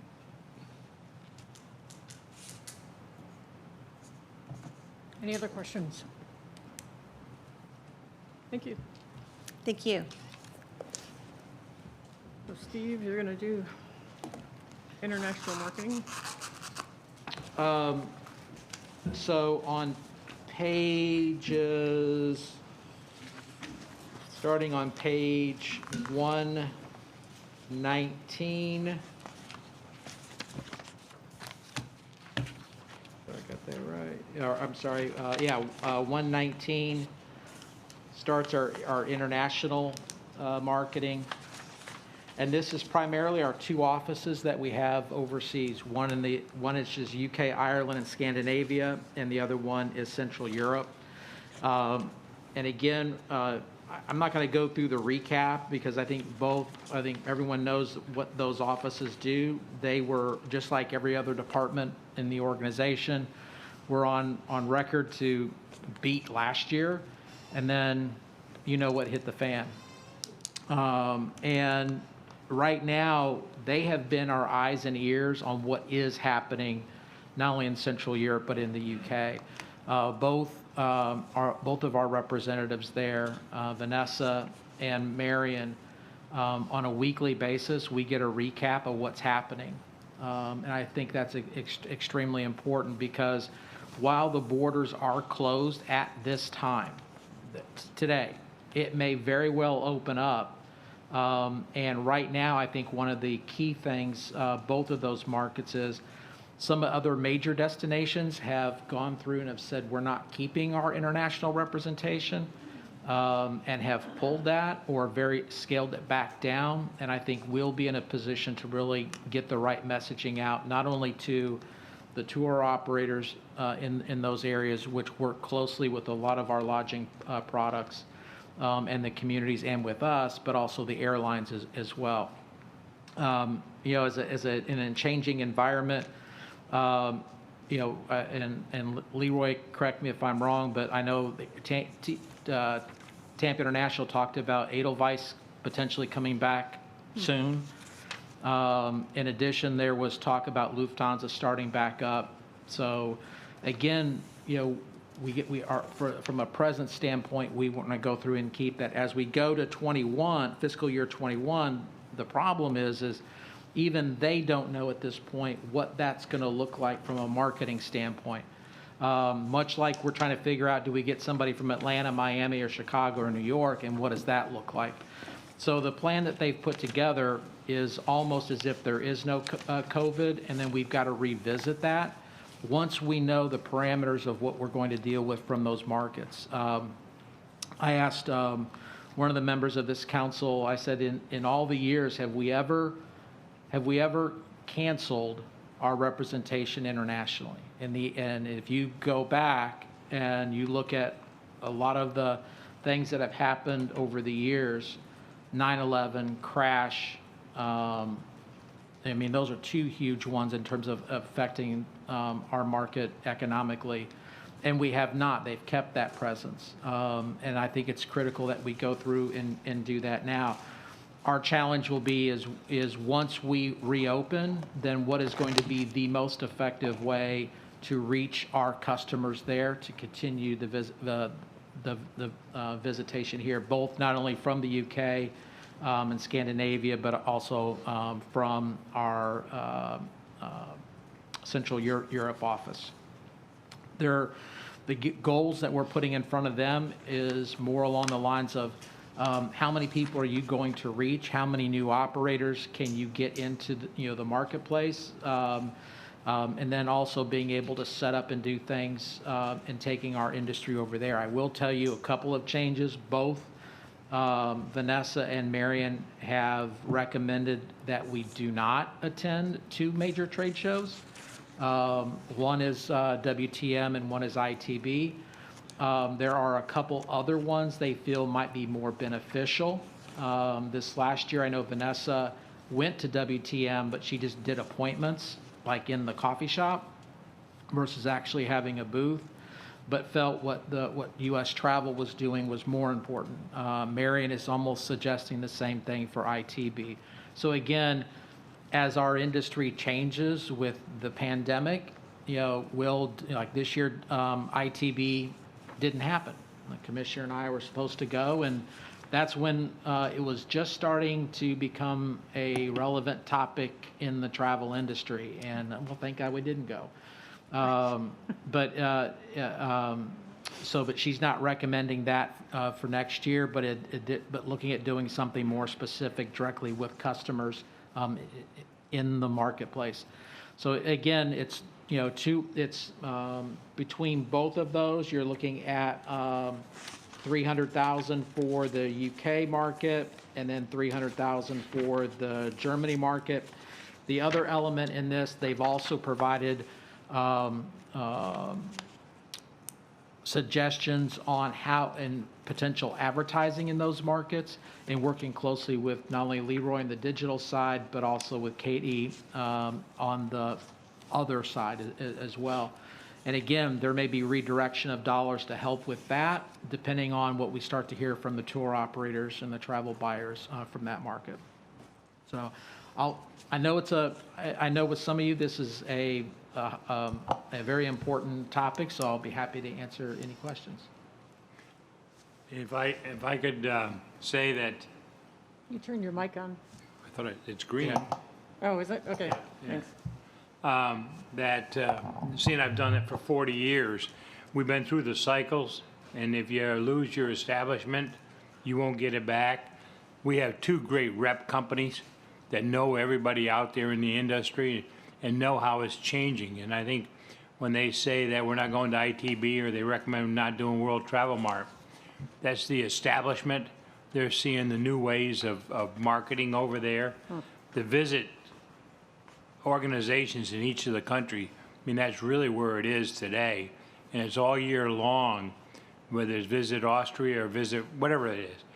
Going to those particular meetings and shows where the travel people are is really part. So they're changing their ways on how they do it. It would sure be easy to say, let's just do it again. And those are big dollars, those travel shows were big. And people that I've talked to that are our guests, that have become friends and all, that I've give a call to or they've called me and all, I hear the same story. We can't come this year. They won't let us out. I'm going to Europe, Southern Europe. I'm going to Seville, Spain, but next year. So it's not where they've taken us off the list. It's a case of being able to do it. So I guess, Steve, my question is also, and you know how close I am with David Strachko, with Delta Airlines. We still have funds set aside to do marketing programs in case they want to get a route back, whether it's Edelweiss or Lufthansa, to help prime that, getting it going again, because that's really the key of European business, is those routes. I was told by, there's no press in here, is there? No. Watching. Okay. Oh, right. That there was Delta Airlines, or no, a major airline had like 90 routes. And today, it's down to a few. Wow. And they got to build back. They got to build back. So it's going to be there at some point. So I'm glad to see we're keeping the presence. Did we kept dollars available for airline support, correct? Okay.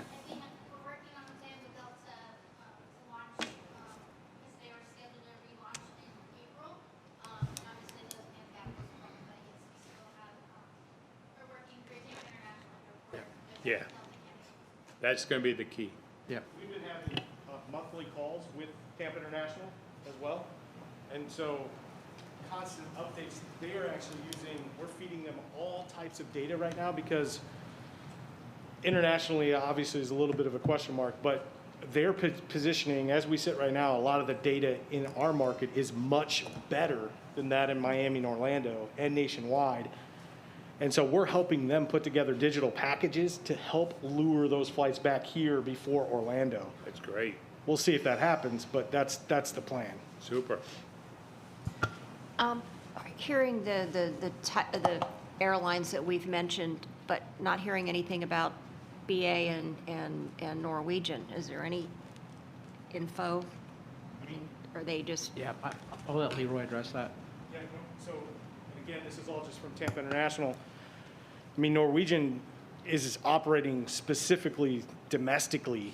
I mean, they don't have any international flights, so they've condensed massively. We're not very hopeful about that particular flight or airline. BA obviously is a big piece, and again, the hope is that we will be on the short list. There's no official news or update from it, but I can tell you Tampa International has done an incredible job, and they've said they were one of the first airports around the country to actually start doing these digital bid packages, these digital updates with airlines weekly, even domestically. And we just saw some announcements from JetBlue. They expanded some of their service recently. And Tampa was one of the first airports to get some of those leisure flights back because of kind of the short-term success and people looking for beaches. So I think what I'm hearing is, from an international standpoint, we don't really know when that's going to return, and we're doing a wait and see going into 2021. Yeah. So going into that, so what Marion and Vanessa are doing is keeping in contact with the key clients that book here and finding out what they're doing and supporting them in any way. For instance, and I think Rose might have touched on this, but we had one where we did a video that they sent out to all the different travel agents that they work with. So helping them from that standpoint is awareness. So keeping that awareness up so that when that time comes and the border opens and the flights are there, that they can start the booking. So it's basically an awareness at this point, in a limited basis until we know affirmative that, they're open and they can get here. It's the flights Yep. until they start back up. That market's not. They can open the border, but if there's not a demand to fly across the ocean, they're just not going to come. They're not taking a boat or driving. That's right.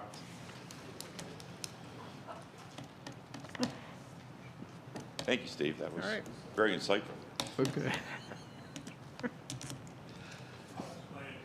Okay, thank you. Thank you, Russ. Okay.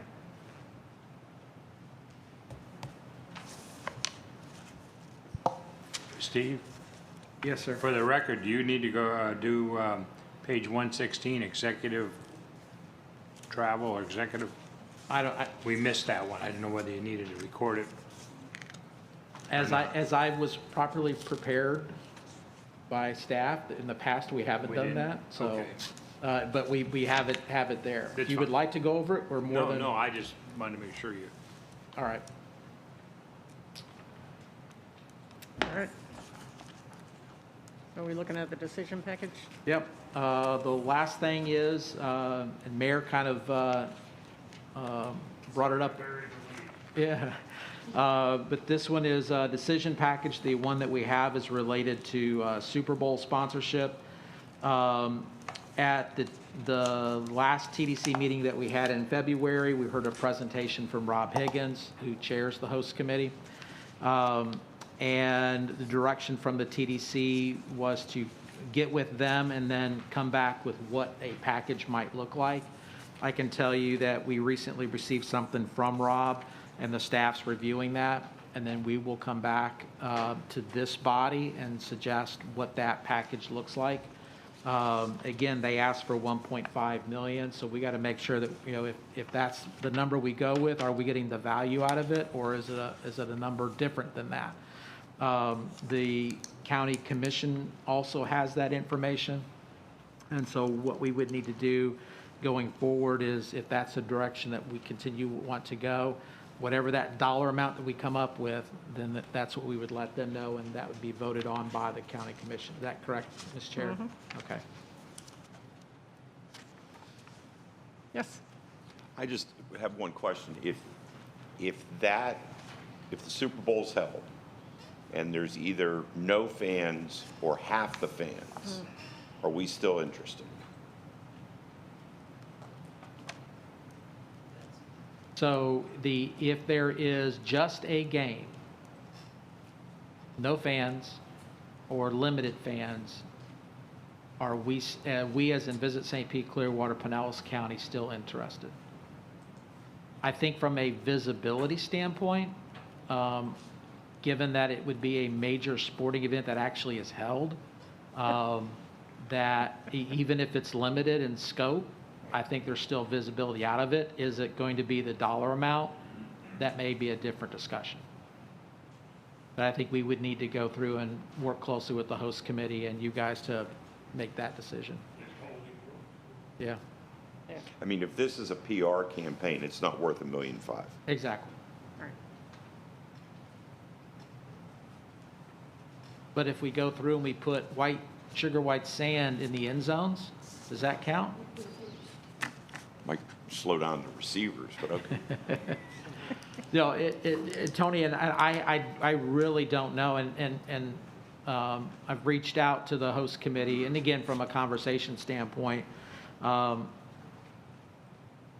don't think they've even started thinking down that road. I think right now we're still moving forward on the game on the 7th. We're still moving forward with the fans that are coming in, the media that's coming in, and have not had any further conversations on that.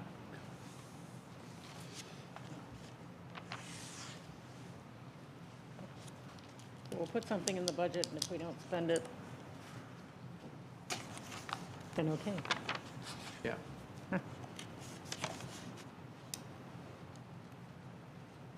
And that, Right. I That believe, is that. is everything. I just do have one other question, though. I haven't heard anything as to Creative Pinellas's budget. Creative Pinellas's budget is built into the budget for Visit St. Pete Clearwater. And that number is, Terry, can you help me out here?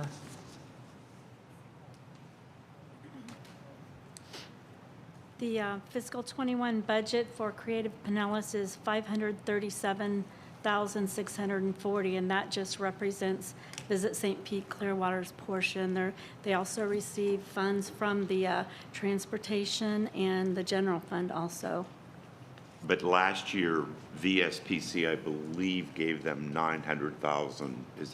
Am I close? Yes, 896,070. Yep.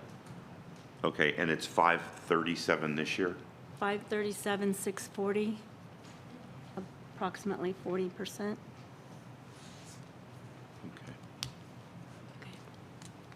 Thank you. Okay. So next we need to talk about elite events, put together a committee. Actually, Madam Chair, before we get to that. Okay. So again, we have gone through the complete budget. This budget was presented to the county commission at their budget information session in June. Normally, we would have had a meeting in May to go over this. But I think this body would need to vote and say, we've heard everything, we're in agreement with what's here and moving forward, so that the commissioners themselves have heard, the affirmative from this body. So we would need a motion then to approve what we've submitted today. Is that correct, staff? I think you're right. All right. Move approval. Okay, we have a motion from Mayor Hibbard and a second from Mayor Kreisman. All in favor, say aye. Aye. Opposed? Motion carries. Approve the county to move on. Say what? All right, now we can get to lead events. Right. Tim, are you doing, yeah.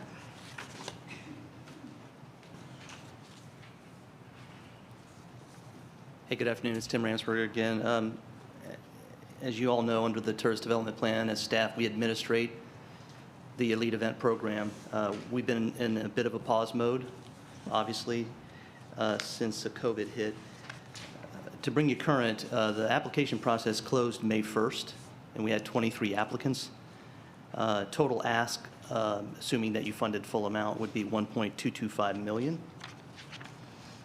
That pool of applicants represents 6 applicants would be positioned for fast-track eligibility under the current guidelines. So that could be sort of a consent agenda. You don't need to do a full review, as we did last year for the very first time. And we also have 9 new applicants this year. So going forward, yes, Commissioner, I think you may have mentioned as I was walking up that convening the review committee would be the next step in the process. We were prepared to talk about, contingency plans if you felt uncomfortable convening in person. And so we had some alternatives there. So if that's something you want to talk about, we can, but it appears maybe based on today that you'd want to just convene the 6-member committee plus yourself, do the review process, and we can obviously work on the details of how we would manage that. I think this room would work well, and we could position applicants outside and bring them in and space them out. So really it's a question of advancing the program at this point. And just again, as a reminder, the review committee will make recommendations to you all as the full committee. The full committee then makes recommendations to the Board of County Commission. That gets approved in mass, and then it comes up back to staff on each individual deal to negotiate contract terms. And once those contracts are completed and they roll out, those go back before the Board of County Commissioners for final approval. And then we wait and see how many events actually happen. Exactly, yes. Yeah. Okay. So, yes.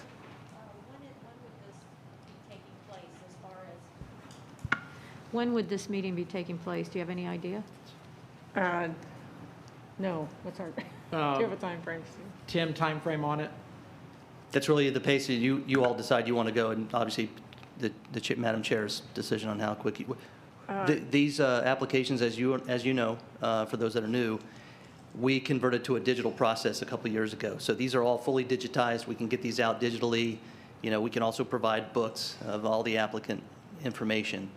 But the process has been streamlined tremendously, thanks to Katie and Craig and Leroy, put a lot of time and effort to really making this a really automated system. So we've got that flexibility to get this out for advanced review. There is also a system that Katie can come up and speak to that allows for scoring in advance. I think Michael Zoss, County Attorney, has looked at this process. It might save some time and effort to do a review process before we convene. So again, these are this is a new frontier we're tackling here. Okay, yes.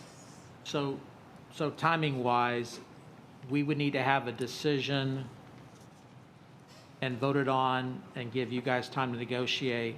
So that time would be, I mean, do we need this done by July 30th? Does that give us enough time? October 1 money or what? Yes, it's October 1 money. As long as we have, ultimately in that sequence that I just described, the Board of County Commission's approval that we've got these approved to come negotiate with us, then we should be fine if it's that August time period. Because, again, this kicks in October 1 in the new fiscal year, so it would be those elite events.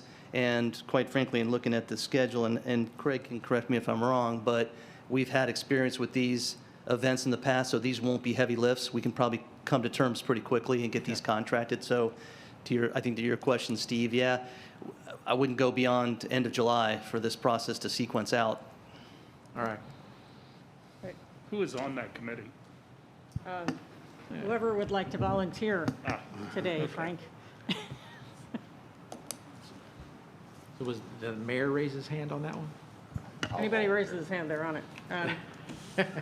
Did you have a question? I'm sorry. I had a question, and obviously, you've got a process already in place this year. I would like us to take a look at overall at the process that's being used now. I do know, as I mentioned before, there's 2 events that take place in the city of St. Pete that no longer are applying even, and they've expressed frustration to me with the process. So I would like to at least have a discussion at some point in time about how we're doing things, because it is different, it has changed, and I understand change is not always bad, but sometimes maybe it is, and at least it's worth taking a second look at it. So have these 2 submitted applications for this year, or are they just bypassed? No? They declined to apply. I think Councilman Gertis said 2 years ago with this body that he had spoken to the Grand Prix and they chose to not apply, that they were fine with standing on their own at this point. That's just what Councilman Gertis replied with. We have tried to work with the East-West Shrine Game. I know they're under new management. We did fully expect them to apply this year, and I don't believe they did. Okay. We also have returning the Gasparilla Bowl for a beach day, so. Couple of things. Response to, I mentioned, I believe it was in the February meeting, that I thought maybe we were getting a little restrictive, too restrictive. I think that's where the Grand Prix came from. We were asking them to give us too much for what we were willing to give. So they just said, all right, well, that's too much. So we backed out. That's my guess. I mentioned that, we're asking the mid-levels to provide $90,000 worth of bed packs, basically, based on $150 per night. average for the hotels, and we're only giving them 75. So I think there's some room to maybe massage that a little bit, maybe loosen it up a little bit. This next year, we're at $1 million for a budget now, I see, and what did you say the ask were, 1.2?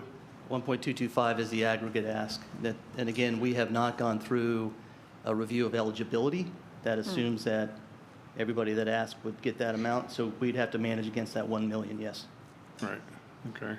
And then, I agree, we probably should readdress, take another look at the procedure for next year, which would be taking applications for 22, FY '22. Right. And I think that there's, like I said, I think there's some adjustments that need to be made. I think we may be missing out on some events that we could help, and we could participate in and benefit from. So again, for anybody that's new, those would be addressing changes in the guidelines? Yes. So we'd have to take that through a guideline process. Right, and I'm not suggesting we start that right now. Let's get through the award process. Yeah, good. And then, set that up for sometime in the fall. Perfect. Yeah, okay. Check one more time. How many of the elite events even went off then in this budget year? They stopped obviously in March. Valspar was the first elite event, I think, to go down. So 40%? Yeah, so 4 events of that we got still pending is Powerboat Clearwater. Don't know if that's going to happen. Right. Okay, so we need some volunteers to serve on this committee. I have 1, 2, 3. Okay.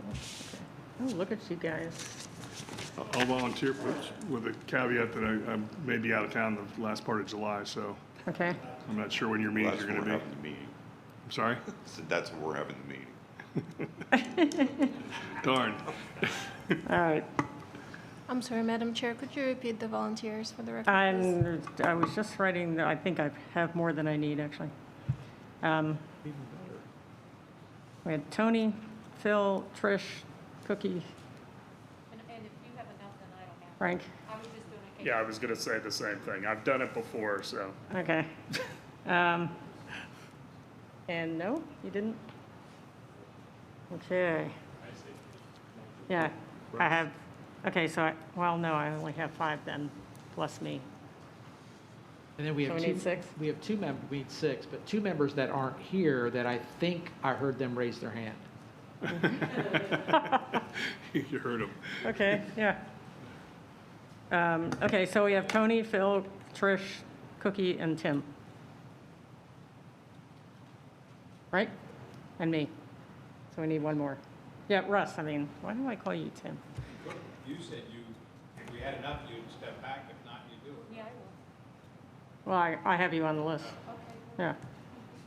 But I need another one. So I'll let you. What about Julie? I'll do it. Yeah? Yeah. Okay. So do you have those now? I have Mayor Hibbard, Mr. Henderson, Ms. Rodriguez, Cookie Kennedy, Mm-hmm. and Mr. Kimball. Yes, and Mr. Satterfield. Oh, sir, thank you. Okay, and that's 6. Okay. And we'll try to do that in the first couple of weeks of the month. But you can send those out ahead of time so we can look at them first. Yeah. Okay. Then we review first, right? Well, yeah. Okay. Did you get what you need, Tim? I can hear you. Oh, did you get what you needed? Yes, we're Okay. good. We'll All just right. coordinate a date and we'll get right. on the room and, yep, we'll advance this. Yeah, the room's going to be like this for Sure, months anyway, yeah. because this is where the commission's Also, just to give you a meeting. heads up, on those that are fast track, Clearwater Jazz, Sugar Sands, Clearwater Superboats, Clearwater Sea Blues Festival, Valspar Outback Bowl. So again, we can deal with those summarily as approved as basically an agenda item. So that will cut into the time we need to review the other applicants. So how many more? 3, 4? There's a total of 23, Oh, geez. so yeah, Okay. 17. A lot. All right. Thank you. It's a popular program. Okay. All right, thank you. Thanks. What else we got? Before we go, just from a Visit St. Pete Clearwater update, there were 2 individuals that did not present today. However, they are very integral to the development of everything. And Terry in the back, who worked tirelessly to pull all of this together, I would get an email at midnight from her explaining to Steve for the 18th time how something works. But then the other one as well, and she makes sure that whatever we're doing is on the up and up and is correct, and Maria. So it is a team effort to pull all this together, and I'm appreciative of the staff, in the work that they did to help coach me through this in my first one, and in a pandemic atmosphere too. So on the Visit St. Pete Clearwater updates, I want to spend the rest of our time with Leroy and Katie talking about some of the advertising and that we're going through and doing. We kind of touched upon it. And so this may go quicker than probably we thought, but at least it'll give you an update of what we're considering, what we are doing, and going forward. So, Leroy. Don't know where Or Tim's Katie. been.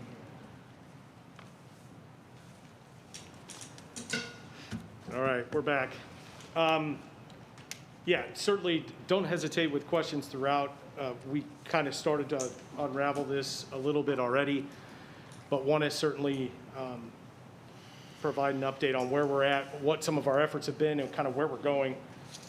Some of the top of line items we're going to cover here over the next 20 minutes or so. So we talked about,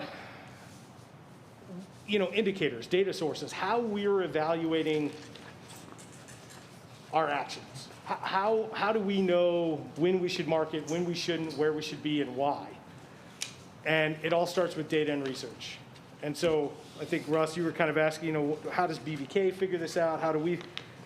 Yeah, we're not, unfortunately, nobody's got that magic 8 ball and is in the back room and has a secret answer. But consumer sentiment and what the customer is doing or not doing helps inform our decision making. So I'm going to just touch on these really quickly. Website traffic. This is an incredible indicator of people looking for information on our destination. And you can see it fell off a cliff. I'm sure a lot of you have seen something similar on your website traffic side. So what we can see is if we monitor this over time, though, we can start to understand when the consumer is coming back. When are they becoming interested in St. Pete Clearwater again? And these two this is just a really quick top line snapshot of our full report card. This is many, many categories deeper. But you can see, yes, it did start to climb back. Unfortunately, I think what we're expecting over this week and over the next month, we're going to start to see this decline again. And I think that's the challenge that we're working into. Another one, Arrivalist. So this is one of our big data partners.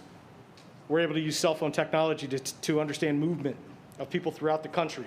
You can see these are daily arrivals into St. Pete Clearwater from around the country. In-state, out-of-state. Fell off a cliff. We can see that it did start to come back. Again, we're keeping our eyes on this daily to see where the valleys are and what the trend line is now moving forward. That big uptick, like a lot of these charts, is going to be Memorial Day. Adara. Adara gives us a look at bookings, but also intent. So searches for bookings, not just flights, but hotels. This is statewide data. Obviously, it's not St. Pete Clearwater specific, but again, you can start to see and understand traveler patterns and traveler demand. The Adara data, the booking, the intent, looking for booking a hotel and airlines is not very positive. It doesn't get back to even kind of year over year until way far out into the fall. Destination analysts. I can't applaud what they've done for the industry more. They've done a free study for the whole industry, and every Tuesday they unveil their latest results. I would recommend tuning into at least one of them. They had planned to wrap, I think, this next Tuesday. They've extended it by at least another month because of the changes. This slide is obviously really, really difficult to read, but I just included it to give you an idea. They are tracking every week from the beginning of this through this past week on what the traveler, and this is the same group of people they've been surveying from day one, so that they can really get an understanding for how these people's view on the situation is changing and affecting their business decisions as it relates to travel, whether they're going to book, when they're going to book, and we're going to dive into some more of their data at the back end of this. Some others on there that I'm not visualizing, Expedia, Katie Satterfield provides us with incredible access to data. It's under lock and key because of privacy on their side, but again, there's no middle ground right now. The booking window is 1 to 6 days and 3+ months or 6+ months. There is no one booking, there are very few people booking in that middle ground. The Expedia data shows that, and that's the challenge. People are either last minute saying, okay, we think the conditions are fine to book, or they're booking way, way out. It's hard for us to market in those conditions. It really is. And of course, STR and TSA, which we've talked about. These are all indicators. These all kind of go into our, thinking and discussion around what our efforts are, leading to our Brighter Days Ahead effort, which Katie's going to touch on. Maybe, if the clicker works. I broke it. Sorry, Katie. There we go.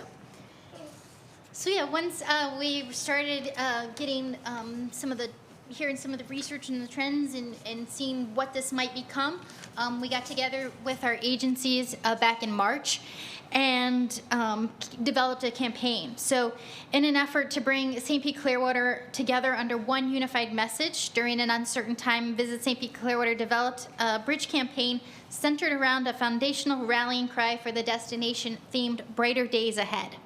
Pivoting off of our powerful value-based brand strategy of vibrancy, Brighter Days Ahead captures that optimism and rejuvenation of the destination and its partners while promoting safe and responsible travel to keep our communities and our visitors safe and healthy.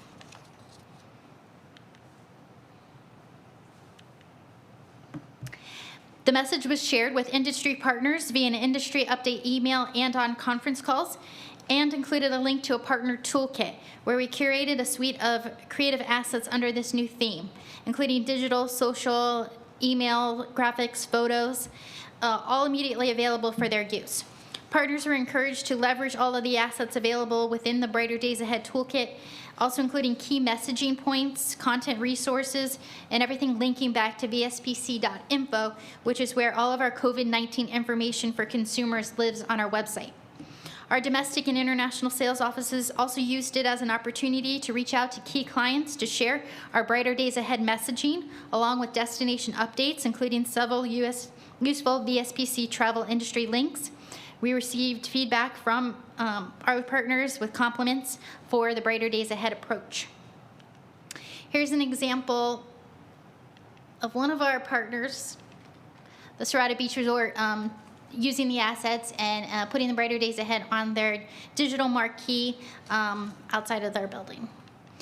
In addition, we created a video, a 30-second commercial, and also a radio spot that we could live on our vspc.info page, on our YouTube channels. We also provided it to our partners at the Phillies, the Tampa Bay Rays, and Wesh over in Orlando to air as part of a no-charge bonus spot offer. Could we go back to the last slide and play that video? Thank you. There are beaches we can't wait to revisit. Sand we can't wait to feel between our toes. Water we can't wait to dive into. But for now, we'll wait and make sure we're keeping all of us safe while we get through this together. So let's stay positive and find those glimmers of sunlight, because there are brighter days ahead in St. Pete, Clearwater, Florida. And as you can see, that was shot just shortly thereafter the beaches were closed. The campaign also involved into key tactics, including on our own channels and our social media content, including hour-plus long beach scene videos that provided a peaceful soundtrack to a work-from-home day.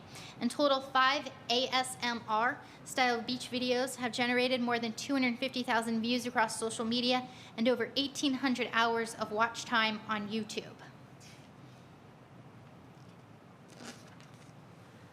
In addition, obviously, leveraging email. So the one on the left, and this is where it takes a little bit of nuance, right? As you work through this, you know, the height of the stay-at-home order, people don't want to necessarily receive an email saying, you know, book your next trip to St. Pete Clearwater. So we leveraged the Brighter Days Ahead platform to really try to connect with our 300,000 plus email audience. It is the highest opened email we've sent in 3+ years. You know, people were excited to hear from us, and one of the lowest unsubscribe rates we've ever had on an email too. So not only did a lot of people open it, they didn't run and hide and unsubscribe once we sent it. The item on the right, and I'm sure some of you guys saw these floating around on social media throughout the stay-at-home or throughout this event, is really just trying to, you know, some fun creative ways to remind people on how to physical distance, you know, with the 6 feet, you know, a dolphin length away, a green bench, et cetera. Another effort we did to, again, stay top of mind, leveraging the Brighter Days Ahead platform, was on the PR side. Obviously, everybody was at home. We had our team reach out to some key partners in the destination and put together a care package. Again, shout out to McKinsey on my team. We worked closely with NJF, our New York PR firm, and we shipped care packages to high-profile media in New York City. And they were incredibly well received, got some social media love. Again, trying to find ways to feature our local partners and their products front and center with some important people in a very difficult time. Also, doing PR, obviously, spreading the word about our Brighter Days Ahead campaign from my living room, you know, with local media outlets, making sure that people know that we do have a platform and we are still trying to stay top of mind during the height of all of this. Well, what was closure? I shouldn't say the height of it, because we're in the height of it. VSPC.info. So this was the landing page. This is where all of this drove back to. We've done an incredible job keeping tabs on what's open and what's not. Also, as we move through this, creating visiting responsibly messaging and creative ways to approach that. And I'll touch on our Sunshine Steward video series in a second. But also highlighting partners who are doing the right thing for safety. You know, Katie talked about it earlier. We have a landing page that highlights the Sand Pearl is one of those resorts on there, and we want to build that out as far and wide as possible. So any hoteliers or any attraction that's open that is doing something different than what they normally do, please let us know, get us that information, because we want to make sure that we can communicate to the consumer. If you are looking to come to our area, these are our partners. Look at all of the work that they're doing to hopefully keep you safe and obviously keep their employees safe as well. And obviously creating a ton of outdoor content. The research has shown over and over and over, people want beach, they want to be outside. It's obvious we'd all been cooped up. Not sure if anybody's seen this on social. It's been really well received. We created a Sunshine Steward to, in a bit of tongue-in-cheek, fun way to illustrate physical distancing on the beach, queuing properly, spreading out, taking advantage of all 35 miles of our beaches. We continue to leverage this content across social media with paid efforts. It's more important than ever right now that we, you know, want people to visit, but they have to do it responsibly. Otherwise, we're not going to be able to continue to, you know, do what we want to do. On the partner side, obviously trying to stay in contact with our partners as much as possible. We've sent 80+ emails to our partners in the industry with relevant updates throughout. And of course, we've built out a massive hub of resources on partners.visitstpeteClearwater.com, trying to stay as up to date and as relevant for our business community as they go through an impossible time. Turn it back to Katie. So I'm going to share with you a little bit from a consumer sentiment study we did. We presented this on a webinar a couple weeks ago. Stephanie Barco with BVK, who handles a lot of our strategy and research, presented this. So I'll just share some key points from that survey. It was conducted in early May, a national survey specific to St. Pete Clearwater. There's definitely a ton of surveys out there, and we're using all that information, but we wanted to see, as it relates to St. Pete Clearwater, what is some of the feedback that we got. So we surveyed multiple in-state markets.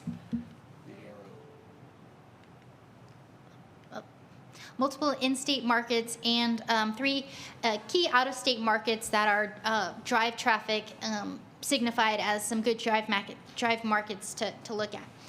So I know we looked at those that are aware of St. Pete Clearwater to really make sure we were getting specific to our destination, interested in traveling to Florida. Total of about 1,400 individuals completed the survey. We asked, thinking back to before the COVID pandemic, how would you have described your opinion of St. Pete Clearwater as a vacation destination? And over 7 in 10 travelers had a favorable opinion of St. Pete Clearwater before the pandemic. So good results there. And then we asked, thinking about how you feel right now, how would you describe your opinion of St. Pete Clearwater as a vacation destination? And significantly fewer had a favorable current opinion of the destination. Compared to out-of-state travelers, Florida residents were more likely to have an unfavorable opinion of the destination, while out-of-state travelers were more likely to have a somewhat favorable opinion. I think this is a lot due to the news pieces, Florida residents seeing more about the beaches, the news about the beaches still being open, and just, the situation here. We asked, after the COVID-19 travel restrictions are lifted, how likely are you to take a trip to or within Florida? The likelihood to travel to within Florida is strong post-pandemic, with over 7 in 10 saying they are likely to visit. Significantly more Florida residents said they were likely to take a trip within Florida, while more out-of-state travelers say they are somewhat likely. And also, the research showed that a lot of this was family trips, so either visiting with your spouse or significant other. And out-of-state travelers were more likely than Florida residents to travel with their children.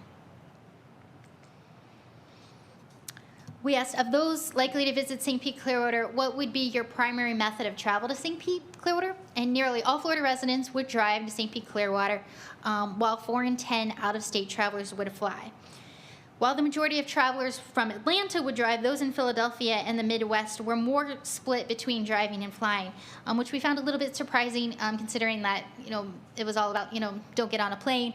But still, those Philadelphia and Midwest, it was a split between driving and flying. And some of this research is completely backed by the performance that Allegiant has seen coming out since the reopen. We did a webinar with Allegiant a month plus ago, and they haven't had any trouble selling tickets to Florida. And this number speaks to that. Again, it surprised us, but it's certainly backed up by their success so far. We asked, of those likely to visit St. Pete Clearwater, what would be your preferred type of accommodation? And just under half of Florida residents and half of out-of-state travelers would stay in a hotel, while Florida residents, out-of-state travelers were more likely to stay in a vacation rental compared to Florida residents.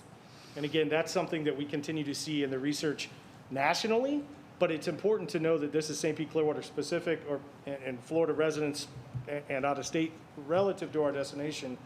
The vacation rentals are popping there, and VFR, that's something we hear more and more about. Again, not necessarily good for the hoteliers, but it helps you understand maybe some of those shifts with where they may be staying. And you'll also see there is a large amount of people, Florida residents, that are saying they wouldn't stay overnight, and so we're seeing that with day trippers.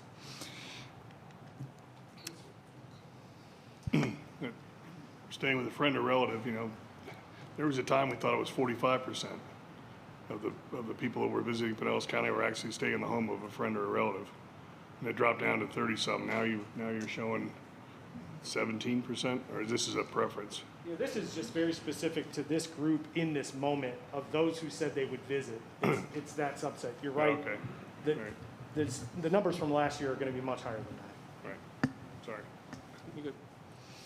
And then we asked which activities would you be most interested in while on your trip to St. Pete Clearwater. Not surprisingly, beaches are the top activity of interest. Others include restaurants, parks, nature, shopping, and outdoor recreation. And then we asked which of the following safety measures would you expect to be in place while on your trip to St. Pete Clearwater. And as you'll see here, most safety procedures are expected, especially hand sanitizer being provided and businesses increasing their sanitation procedures. So that's just a snapshot. We pulled, we didn't want to go through the full deck. We have the full deck. We can share the full deck. We thought we pulled, some of the key pieces that were relevant, kind of where we stand today. Obviously, this thing is shifting. We're talking about commissioning this again. We'll do it at least a couple more times, I think, throughout this because the sentiment is ever changing. Anything else to add there? Okay.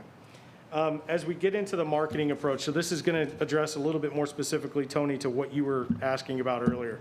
Okay, so with all of that said, what we've done during kind of stay at home and the pre-COVID, or really at the beginning of this, we've done some research, we've taken the pulse. Now what's all of this mean? We've tried to take all of this and build a multi-phased approach, and this just gives you a little bit of a perspective into our strategy of monitoring and measuring and then trying to build campaigns, which is the message, so that we can go to market. And we're going to share some of what we've gone through and built that we frankly can't use at the moment.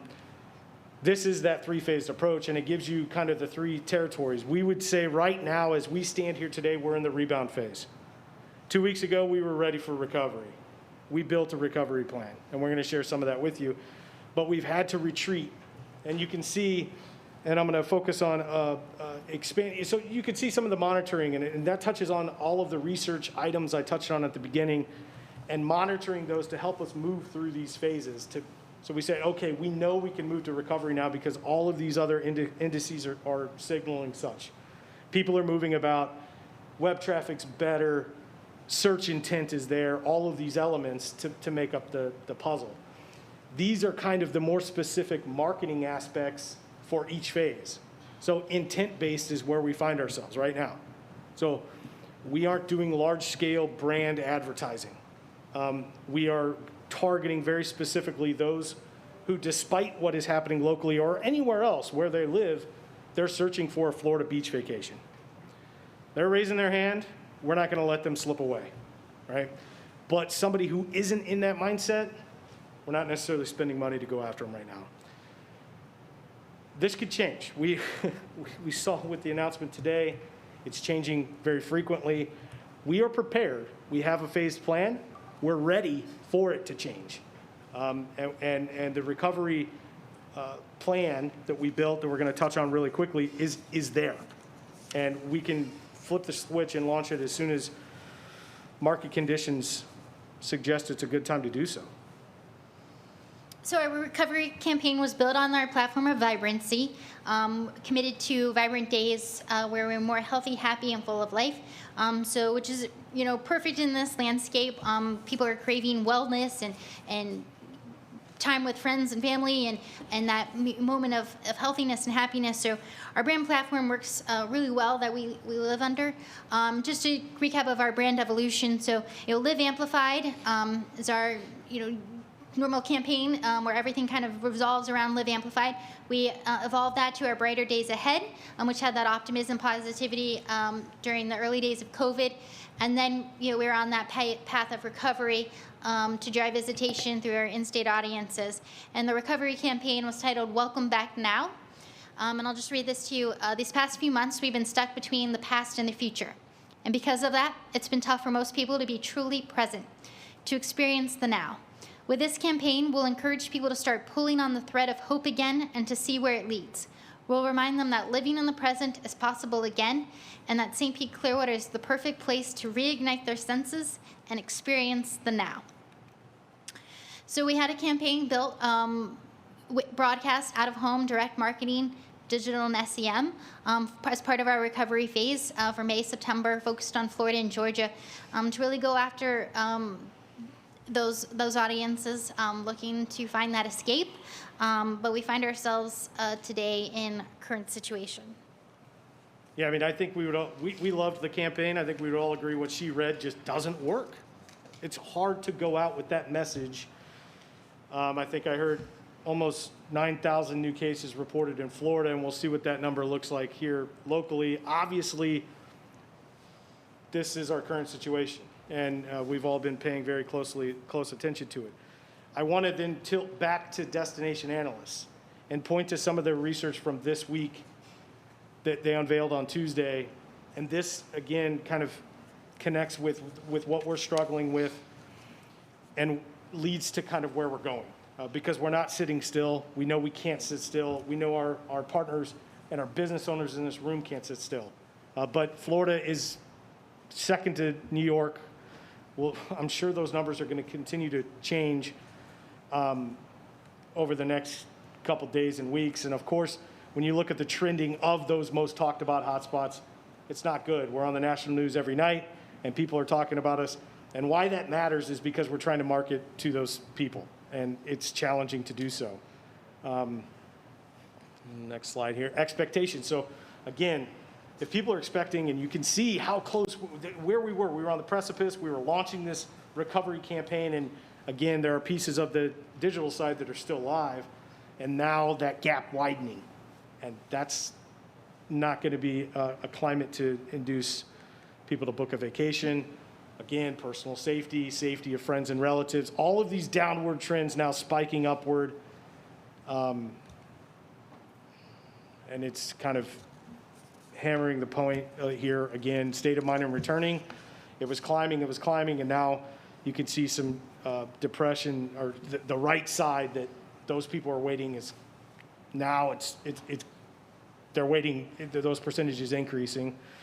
And then what does a return to normalcy look like? And this is the scary part, right? Like, you know, that top item, that we don't know when that's going to be, and that makes it really tough to market. If 60% of these people are saying that's what a return to normalcy means, and they're attaching that to booking a trip, who we're trying to market to, it's difficult. It's very difficult. And then the openness to travel information, and this is, I think, a really important point. We can see the trends there. You know, throughout, still about half of 30, 40% of people, they're open to hearing about travel information, and that's why we really emphasize all of our content creation to still reach people. That was climbing, and now it's declining. And as this continues to get worse, people just don't want to hear from us. There are more important things. And then a word cloud, which says it all on what people are feeling and thinking. And so what's next for us? Safety, safety for our visitors, safety for our locals, safety for anybody who is coming and booking a trip. This is one of our new shots from the St. Pete Pier shoot, and those are masks that we have on order that are arriving. We have, and Katie can speak more specifically, we have 50,000 4-ounce bottles of hand sanitizer we're working up, and our efforts are going to be to try and protect what we have by making sure that those who are here or those who are thinking about coming know that they need to do so responsibly, and that we have materials for them to do so. And when the time is right, that recovery campaign, we're going to flip the switch and move forward. I know it's nowhere near as positive or as hopeful of where we wanted to be today, to talk about how much great success we're seeing with the recovery campaign. I think it's, what we're all anticipating this roller coaster to continue, and that for the short term, we are where we are. Recovery can happen. We may have to go back to this kind of, rebound phase of our plan in the future again. So happy to answer any questions if anybody has any. Obviously, we continue to have weekly meetings with our agencies. I will tell you, not that this helps any of our hoteliers or helps any of our partners pay any of their bills, because that's a reality. This is a very difficult situation. I know that Lee County, I know that Destination the Panhandle, a destination in Central Florida. We're on similar trajectories, had recovery campaigns built and have now, it's so difficult. The market and the climate is so difficult to try and get people to convert and book travel. So there's a lot of head scratching. Okay. Questions? All right, Thank you. you got something else? Just one other thing, and it goes back to the budget, and my apologies for not bringing this up earlier. You guys heard a wonderful presentation from Jim and going through on the revenue side and where we're at with everything. He did go through and made the suggestion about temporarily suspending the next cycle of the capital funding program other than what's been committed to date. And in order for Commissioner Gerard to convey to her fellow commissioners when that comes up, is this body in agreement that we head down that direction as described by Jim earlier? And again, he was suggesting that you take that money that we would have it not go into the capital program, go into the marketing operations. And then if we see the bounce and we see the business coming back, then you could go back to replenish that fund. So, Michael, is that sufficient? Is that what we need? Yeah, I think that's fine. The only thing I would add is, and I believe that's what the Jim part of the thinking was, it would be as needed.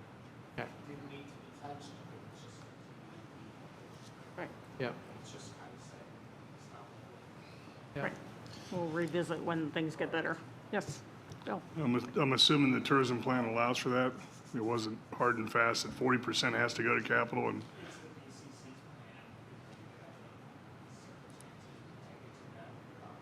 Yeah, the 60/40 is a recommendation. Yeah, and the We get a backdoor. 60/40, the 40 actually is more fluid than the 60. So the 40 to capital, 60 stays for sure, and a 40 can, okay, perfect. right. Oh, go ahead. And I believe in the past, we've done this before during times that we've held back from doing capital projects for a year or 2 years. So it's not the first time that this has been done. Just kind of a wait and see. So just to be clear, did we say that the capital was going into advertising, or it was going to go into a separate pot to be held? I think technically it's just not going to be spent. Okay. Till we see what we need. It's, we have quite a bit going into reserve this year, just, right? So Michael, do we have? So we need a motion and a second and a vote. Oh, I'm fine with consensus then. Okay. All right, great. That's good. Great. Any last minute comments from the board? I just wanted to say that Creative Pinellas' campus is within walking distance if you're done. I think we have a glass display going on, and if you have not been to what Barbara and her team has done over there, I would strongly recommend that you take a walk over there and see what they've done. It's really, between the offices and certainly the gallery, they've done a fantastic job.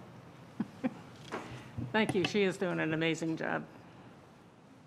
Yep. I'd like to just, for the record, to say thank you to Steve and his team.